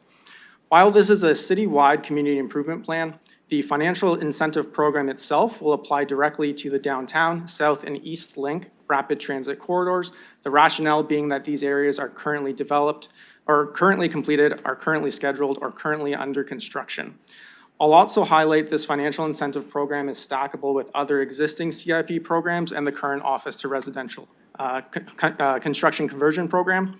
In meeting our HAF obligations through the creation of this CIP framework, which will function as an enabling document, the ability to add additional incentive programs targeting other rapid transit areas is possible in the future with additional funding and council approval. The recommendation in front of you today is to approve the CIP framework and the HAF-funded incentive program within. As you'll see in the report, to develop the CIP, the city retained N. Barry Lyon Consulting as a consultant on the project. The project lead, Nick Michael from NBLC, is available, and should there be any questions of a technical nature. Thank you. And I'll put that on the floor for committee members for questions or comments. Deputy Mayor Lewis. Well, I'm prepared to move the staff recommendation to get the conversation started, and then once that's seconded, I do have a question. Oh, sorry. I will also move the delegation request. Thank you. So there is a PPM component of this, so I just wanted to get that staff presentation on the floor. It's my fault for not doing that portion. So let's get a motion to open the PPM. Councillor Cuddy, seconded by Councillor Pelosa.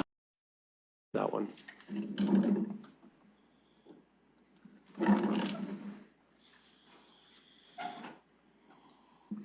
Councillor Lewis. Closing the vote, the motion carries 5-0. Well, we didn't want you to sit here and not speak, Mr. Wallace, so please give us your name and you have 5 minutes. Sure. Thank you. Thank you, Mr. Chair, and thank you for having this PPM. It's Mike Wallace. I'm the Executive Director for the London Development Institute. Let me be upfront. We are in support of the recommendation that is in front of us on this CIP piece. We do have a few comments. I actually want to say that we thought the report, I would encourage everybody to read the report carefully. It highlights some of the issues that our industry have, and I thought it was very well presented, not just all flowers, but the reality of the situation. We do support the forgivable piece that's in here in terms of it being a loan that's forgivable if you actually do the work. We appreciate that it is stackable, particularly with the conversion CIP. I think there might be some opportunity there.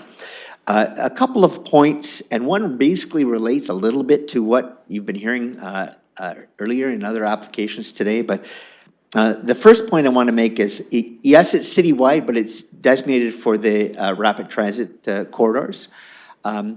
In our view, that transit issue is important to the whole city, not just the rapid transit corridors. In the rapid transit corridors, there's issues going to be with tearing down houses and building up. It's not like it's green space of any sort or open field that we can build in. So there'll be some neighborhood issues there. The land, in terms of its developability, is more of a challenge because of whether there's sewer and water, all those kinds of issues that go with infill. The other thing is, of course, we would encourage, we'll see how this goes. We encourage that you encourage this kind of intensification and across the city to help support transit throughout the city. To feed the rapid transit corridor system, you need other people, you need transit to get there to feed that system in our view. And we do appreciate the flexibility on the timing. I know you're trying to, this is really to try to get applications to move forward in a more efficient and effective manner by the end of 2026. But just to be clear, based on what you heard previously, just so you understand, and I checked with the pro forma of one of our developers who develops purpose-built residential high-rise. At the low end, a unit is somewhere between $425,000 and $450,000. That's depending on the price of land, of course, and that's with no underground parking. It then goes to, $525,000, $550,000. So a project, just so you understand, is like $45 million or more for 100 units. Like, they're not paying this out of their pocket. They're borrowing, they're investing, and they're taking risk. Look at the interest rates, went up a few years ago from 3% to 7-8 in a very short period of time. And these aren't overnight decisions. These are long-term decisions. You make those investments. So the loan here, as the report says, is $15,000 a unit, which is great, and is stackable, which is fantastic. And its purpose is to try to get our industry moving before the 2026 deadline to be able to qualify for that CIP. We think that is a good piece. We appreciate it's stackable, but we just want to give you some clarity of what the reality is in the marketplace, and that we appreciate the support, and we'll do what we can to be there in terms of providing more units.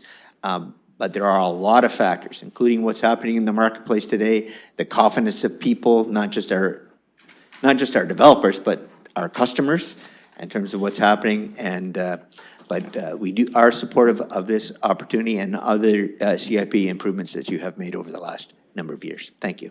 Thank you. I'll look for other speakers. Ask clerk if there's anyone online. Consultant online. The consultant, but I'm not sure if they want to speak if they're just. Okay, there's no one from the public that is online that'd like to speak, nor in the gallery, so I'll look for a motion to close the PPM. Councillor Cuddy, seconded by Deputy Mayor Lewis.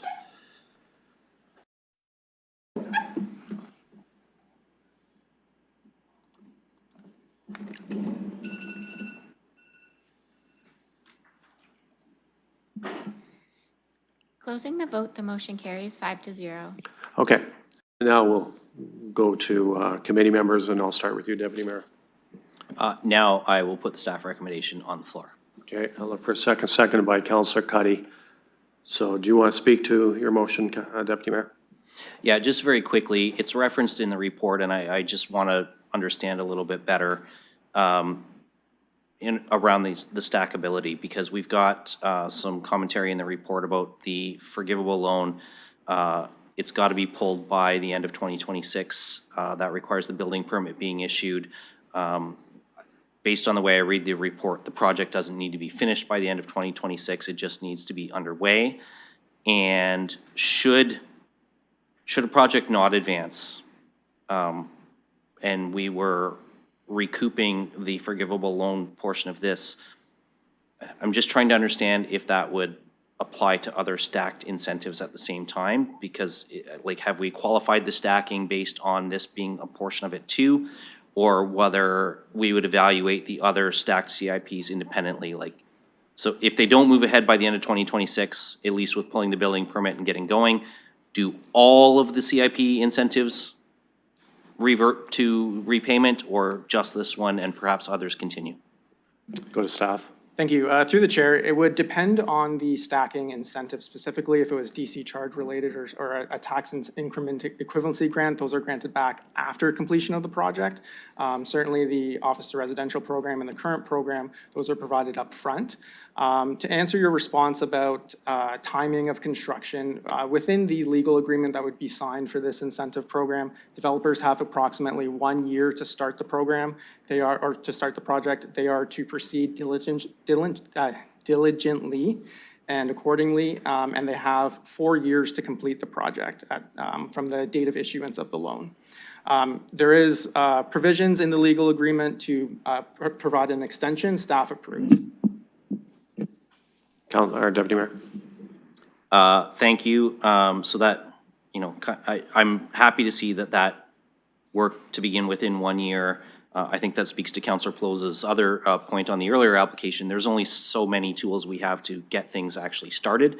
And I appreciate that other stackables might still be in play if this one falls out, depending on how things roll forward on that. I think I'll just stop there. I might have a couple other questions depending on the rest of the debate, but in general, I'm quite supportive of moving this forward.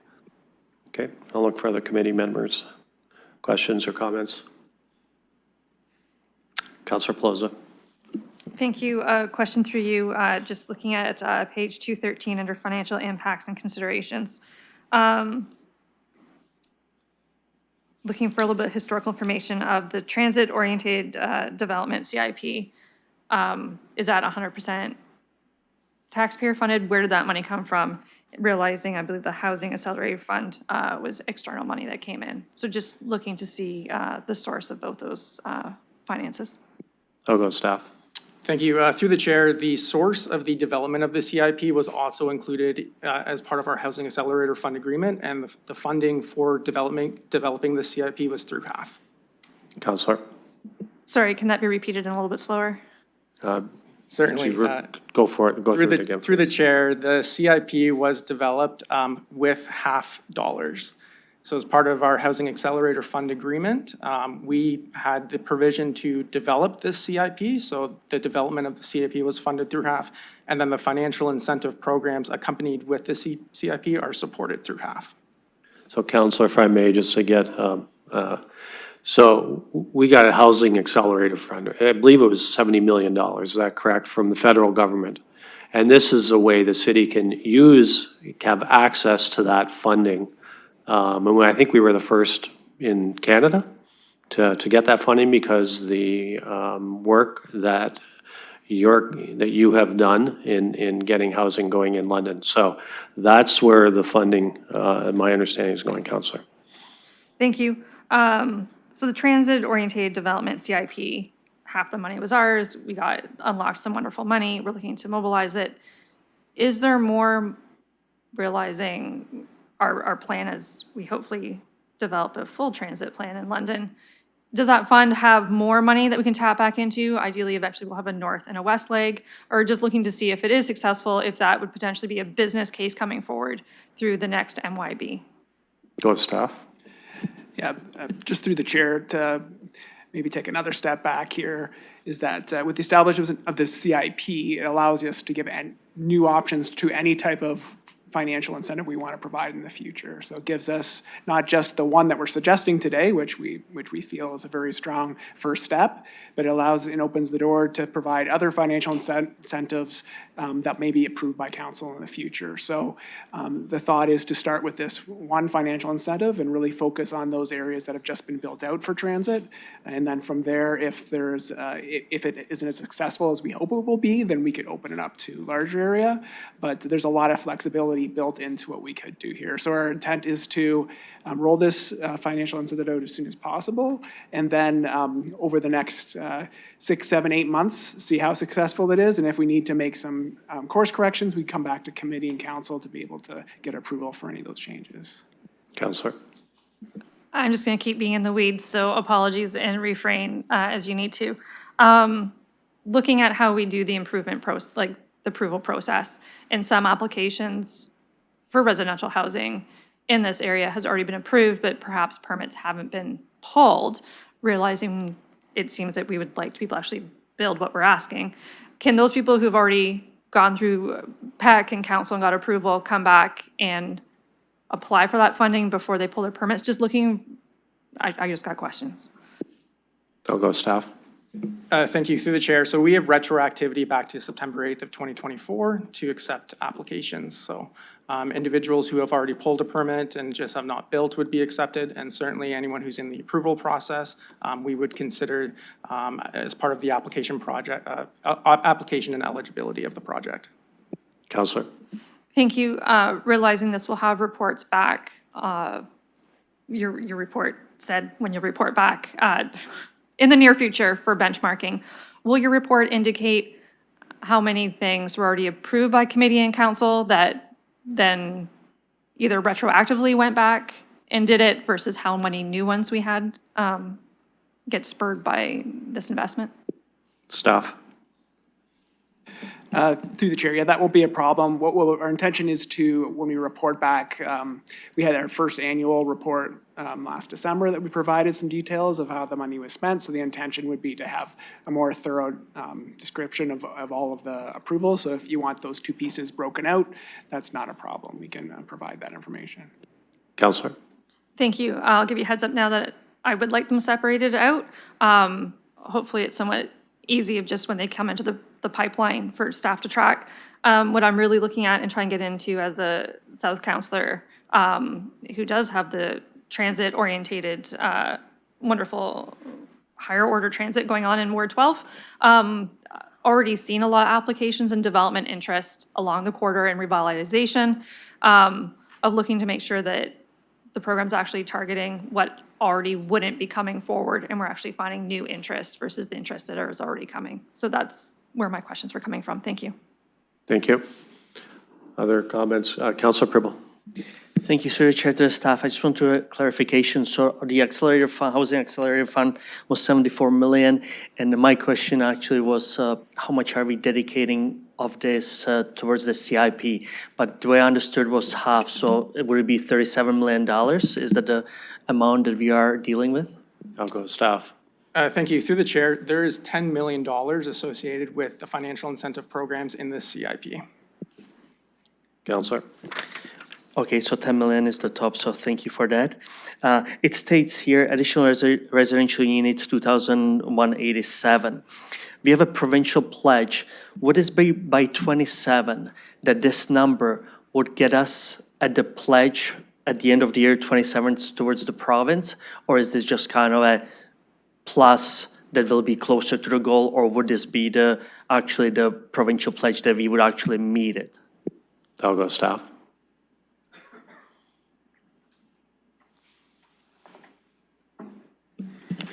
Through the chair, it can become extremely confusing at times because we have a lot of different targets that we're trying to meet. So the targets that are being referenced in this report are the housing accelerator targets, which are, they of course would count towards the increasing the number of units and the provincial pledge, but they're not the target for the pledge. So for the pledge, we have the 47,000 units. So London has its own target for that value for the year. I can grab it. I just don't have it off the top of my head, but it's approximately 4,700 units that we're getting towards, because that's the 47,000 divided by the 10 years. So the values that are in here are specific to the housing accelerator targets, which are a separate set of targets. Counselor. Thank you. And the number is still the same, 47,000 by 2031, correct? Okay. I see it now, thank you.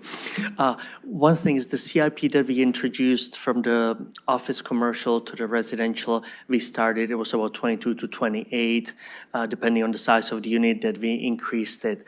But there was one thing that was mentioned that this CIP, even though it's stockable, this one would not be paid upfront, but the commercial office to the residential would be upfront.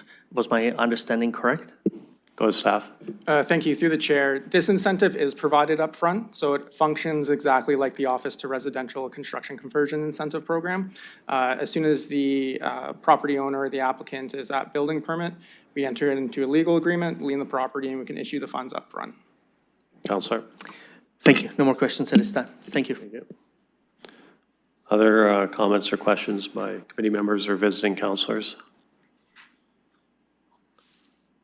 Okay, if the committee will permit, just a few comments from the chair. You know, it was a great news to hear that we did get that housing accelerator fund, and now it's being turned into things that we can use, as was mentioned prior, our bag of tools to promote building of houses. And the thing that we can't forget is the city doesn't build houses. I mean, aside from, you know, our London Housing, which we, for the first time, have started to actually build some units. But for the most part, 47,000 units are going to be built by the private sector. So what can we do as a city to encourage that? Well, we do that on bureaucracy, turning around quick, you know, zoning requests. We do it through helping with funding from other levels of government. You know, a number of ways. But at the end of the day, private money has to see a reason to invest in our city. And it's challenging sometimes, because I think sometimes, and it's been heard in some of the applications before us, we would like developers to build in other places and not in certain places. But we can't control that if we want to see housing built. What we can do is nudge, and this is a nudge, another tugboat in moving that big ship of housing in the right direction. So thank you for finding ways to access that funding. I appreciate that, and I look forward to hearing other terrific ideas coming forth to this committee. Okay, we have a motion moved and seconded. No other comments?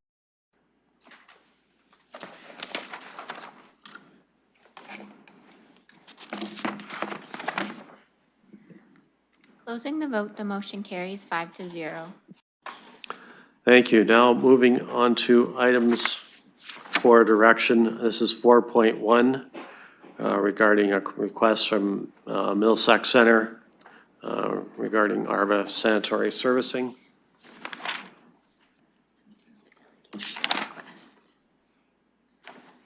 We do have a delegation request. Okay.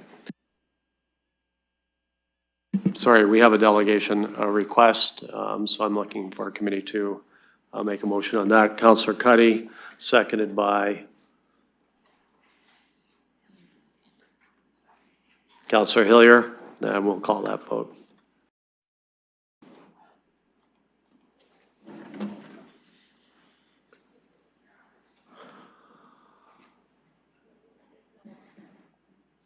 Closing the vote, the motion carries 5-0. So I'll look for the delegate delegates online. Please give us your name, and you have 5 minutes. There, thank you. Good afternoon, Chair Lehman and members of the committee. Through the chair, my name is Stephanie Bergman. I'm the Manager of Planning and Development Services at Middlesex Center, and I am actually here with Michael DeLulo, who's our CAO. And we wanted to speak to the staff report before you. We have had an opportunity to work with and to meet with London staff, and certainly want to thank them for their time in reviewing the request. We can also appreciate the challenges that the city is facing. We've been sitting here for the meeting, and we've certainly heard these developments coming forward and the challenges in servicing those developments. And we're also, Middlesex Center is also committed to doing our part to address the housing crisis, and in particular, you know, the most environmentally and sustainable way. So in looking at ARVA, we do want to see a more comprehensive, complete community here. We don't want to see the sprawling estate-style developments, which is more likely to occur if we cannot coordinate services. So in review of the staff report, we do believe that there's some middle ground here and some options to be explored. Our team is certainly happy to dialogue with city staff to keep that conversation going. And obviously, I don't have to explain to this group here how fast and how fast London is growing. And we do know that there are going to be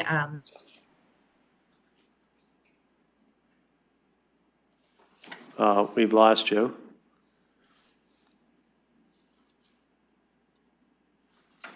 We'll give you a minute or two to reconnect.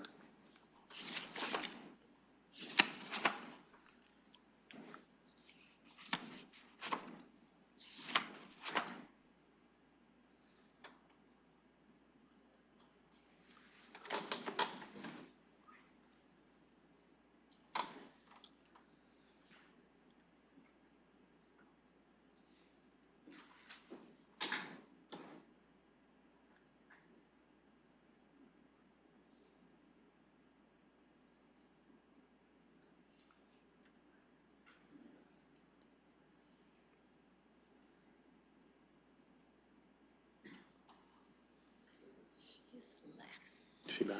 Yeah, she's no longer in the Zoom, so I'm not sure if she's trying to reconnect. Is she online? No. Okay.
An email to see what's going on. Okay.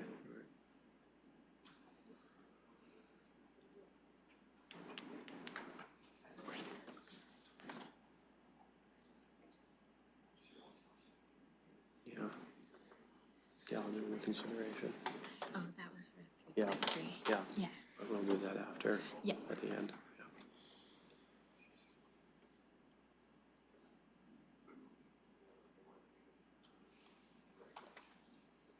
We're just waiting for Ms. Bergman to reconnect with us here. We lost that connection. Mr. Chair, how long will you be waiting? Pardon me? How long will the committee be waiting? Would you like a brief recess? No, I was going to look to continue the conversation, and they can join back in if and when they rejoin us. I sent her an email. I haven't heard back, so I'm not sure what's going on. Okay. We have two things we can do here. And with the clerk's blessing, we do have to do a brief reconsideration of an earlier motion, 3.1? 3.3, just because of a technical issue. So we're going to have to do that before we end the meeting. Can we do that now? We could do that now Yes, if it's please. okay with committee and if it's okay with the clerk. Do I need a vote to do that, or can we? Yes, so we'll do a vote for the reconsideration, and Okay. then I'll bring up the altered motion, and Okay. then we'll vote on that as well. Okay, so what's coming up is a vote to do the reconsideration. Once we approve that, then we'll have the corrected motion, and then we can re-vote on that. So I just need a mover and a seconder. For So I need a mover and a seconder for that. Councillor Cuddy moves it, seconded by Councillor Pelosi.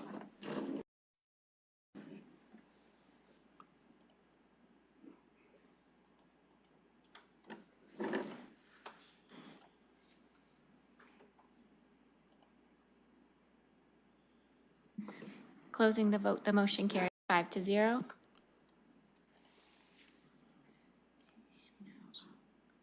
Okay, so can you put, Original mover and seconder was Pelosi and Lewis. okay, so I'll just look to the original movers, Councilor Pelosi and Deputy Mayor Lewis. They agreed to move in second, so we will call that vote.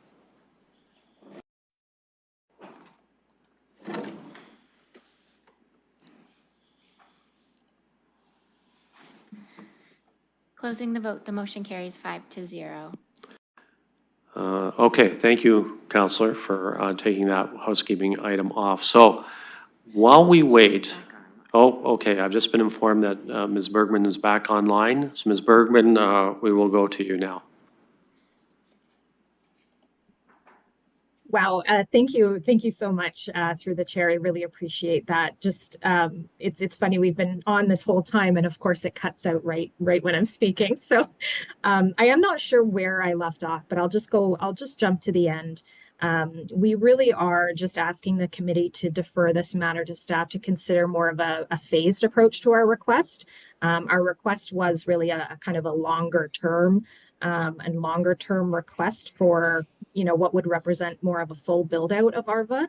We do think that there is some middle ground to be had, noting that we and our development partners are really fully willing to fund our portion of those improvements. So thank you again. I really appreciate you accommodating those technical difficulties and coming back to us. It's very, very much appreciated. Thank you.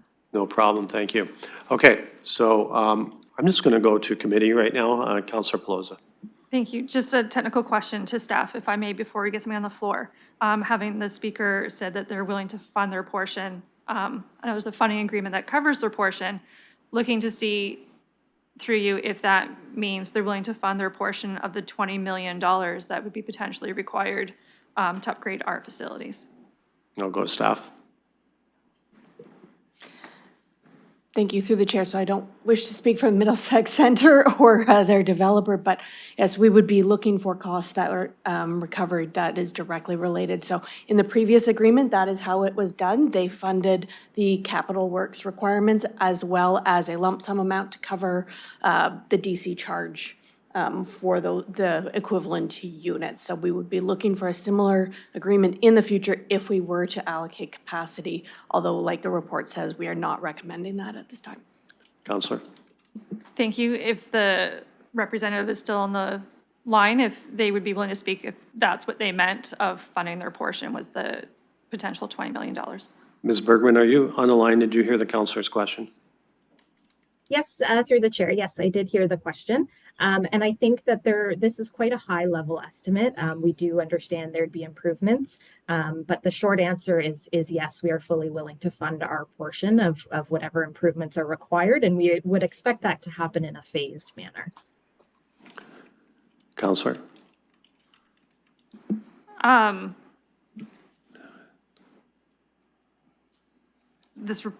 I would say the report and request before us doesn't completely get into what one would consider to be a phased approach.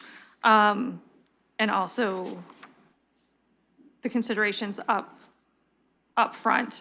At this point, I would be inclined to go with staff's recommendation. Deputy Mayor Lewis. I won't just say I'm inclined. I will put staff's recommendation on the floor, and then I'll speak to it. Seconded by Councilor Hillier. Go ahead, Deputy Mayor. Thank you, Chair. I'm just going to, say respectfully, I understand where the county's coming from with making their request. To me, this is just us supporting ex-urban growth. We need the capacity we have for ourselves. The growth that we are experiencing is exponential compared to what we've seen in the past. We know that's going to continue. I know that there's another half project coming in the East End this summer on 2nd Street that's adding capacity for applications that we've already approved here at PEC to be built out. So we have a lot of work to do just to meet our own capacity requirements. And I am really, really grateful to Ms. Ramalou and her team for all the work that they're doing to get that capacity online, because everything else we do here at PEC really doesn't matter if we can't flush toilets and turn on taps and get clean water and get rid of dirty water. But that, to me, is where we need to focus, is within the city, itself and the capacity that we need, not encouraging further ex-urban growth. Because even if we were to provide this capacity, we know what we're not going to realize the return on investment on is those invisible costs, those commuters coming in, using our services, using our facilities, and we know it's not reciprocal. We know that residents are being charged parking fees to attend school, track and field meets and things out in the county. And so for me, this is a no. Look for other speakers. Councillor Pelosi. Thank you. Question for you to staff. Page 264 deals with the provision of sanitary servicing avoids or at least delays the potential of a new wastewater treatment facility discharging into Medway Creek. Realizing the discharge is treated a high standard, environmentally that's not the concern unless there's overflow issues during a high water event. Just looking to see what is the concern specifically, if it's just capacity of the creek itself for water flow coming in. Just realizing flooding is always a concern. I'll go staff. Through the chair. So the primary concern is that there's a substantial investment to develop a treatment plant, it's more likely that they'll be oversizing the capacity to be able to allow for even further expansion of their settlement boundary. So it would just likely open up and try to make a cost driver for them to even expand further on the outskirts of London. Councillor. Thank you. Specifically though, was there creek concerns? I get the urban sprawl, they're driving in. Essentially, it's just more urban sprawl in the outbounds of London, but environmentally, I know Upper Thames would always have a say in this too, of just what would the specific Medway Creek concerns be? Oh, staff.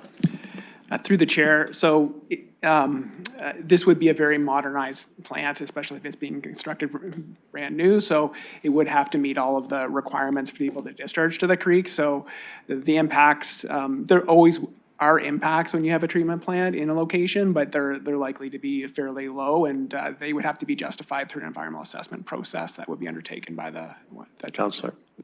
You done? Other comments or questions? If the committee will permit me, from the chair, yeah, I'm not going to support this, for the reasons mentioned. However, I think it does raise the question of the future, where London is knocking on Arva's door. We've been, now there's a second one, we're kind of piecemealing this. Is this time to have a bigger discussion? I don't know. What's the best governance model of us being neighbors with Arva, Middlesex County? I'm sure these conversations, before my time, were with, Hyde Park, Lambeth, other areas, even Byron maybe, I think at some point back in our history. So what I would say to the county is this, we want to be good neighbors, we want to work with you. However, I think at some point the province has to be brought in to maybe have an honest discussion of where we are going with Middlesex and with London, in the next 25 years. We're having those discussions from a master mobility standpoint. I think this particular ask could be used as maybe a starting point to, just have those initial conversations to see, where the city wants to go, where the county wants to go, and maybe where the province is going. Because let's make no mistake, this region is growing leaps and bounds, and we have to be prepared both from infrastructure, but also from a governance point of view on how we're going to handle that growth. So that's it from the chair. If there's any other comments from committee members or visiting, then I will call the vote.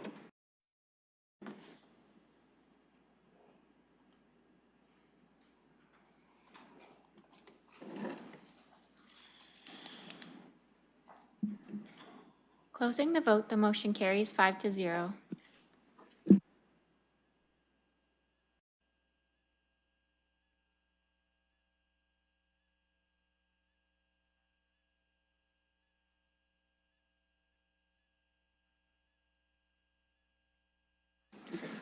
Okay, we just have a couple of things remaining on deferred matters. We still have to receive the report from the Community Advisory Committee, so I'll look for a motion to do that.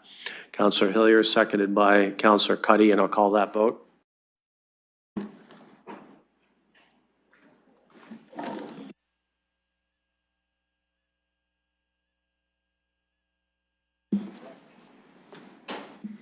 Closing the vote, the motion carries 5-0.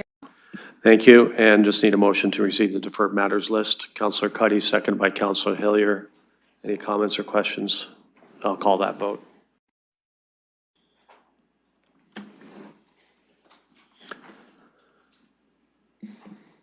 Closing the vote, the motion carries 5-0. Motion to adjourn.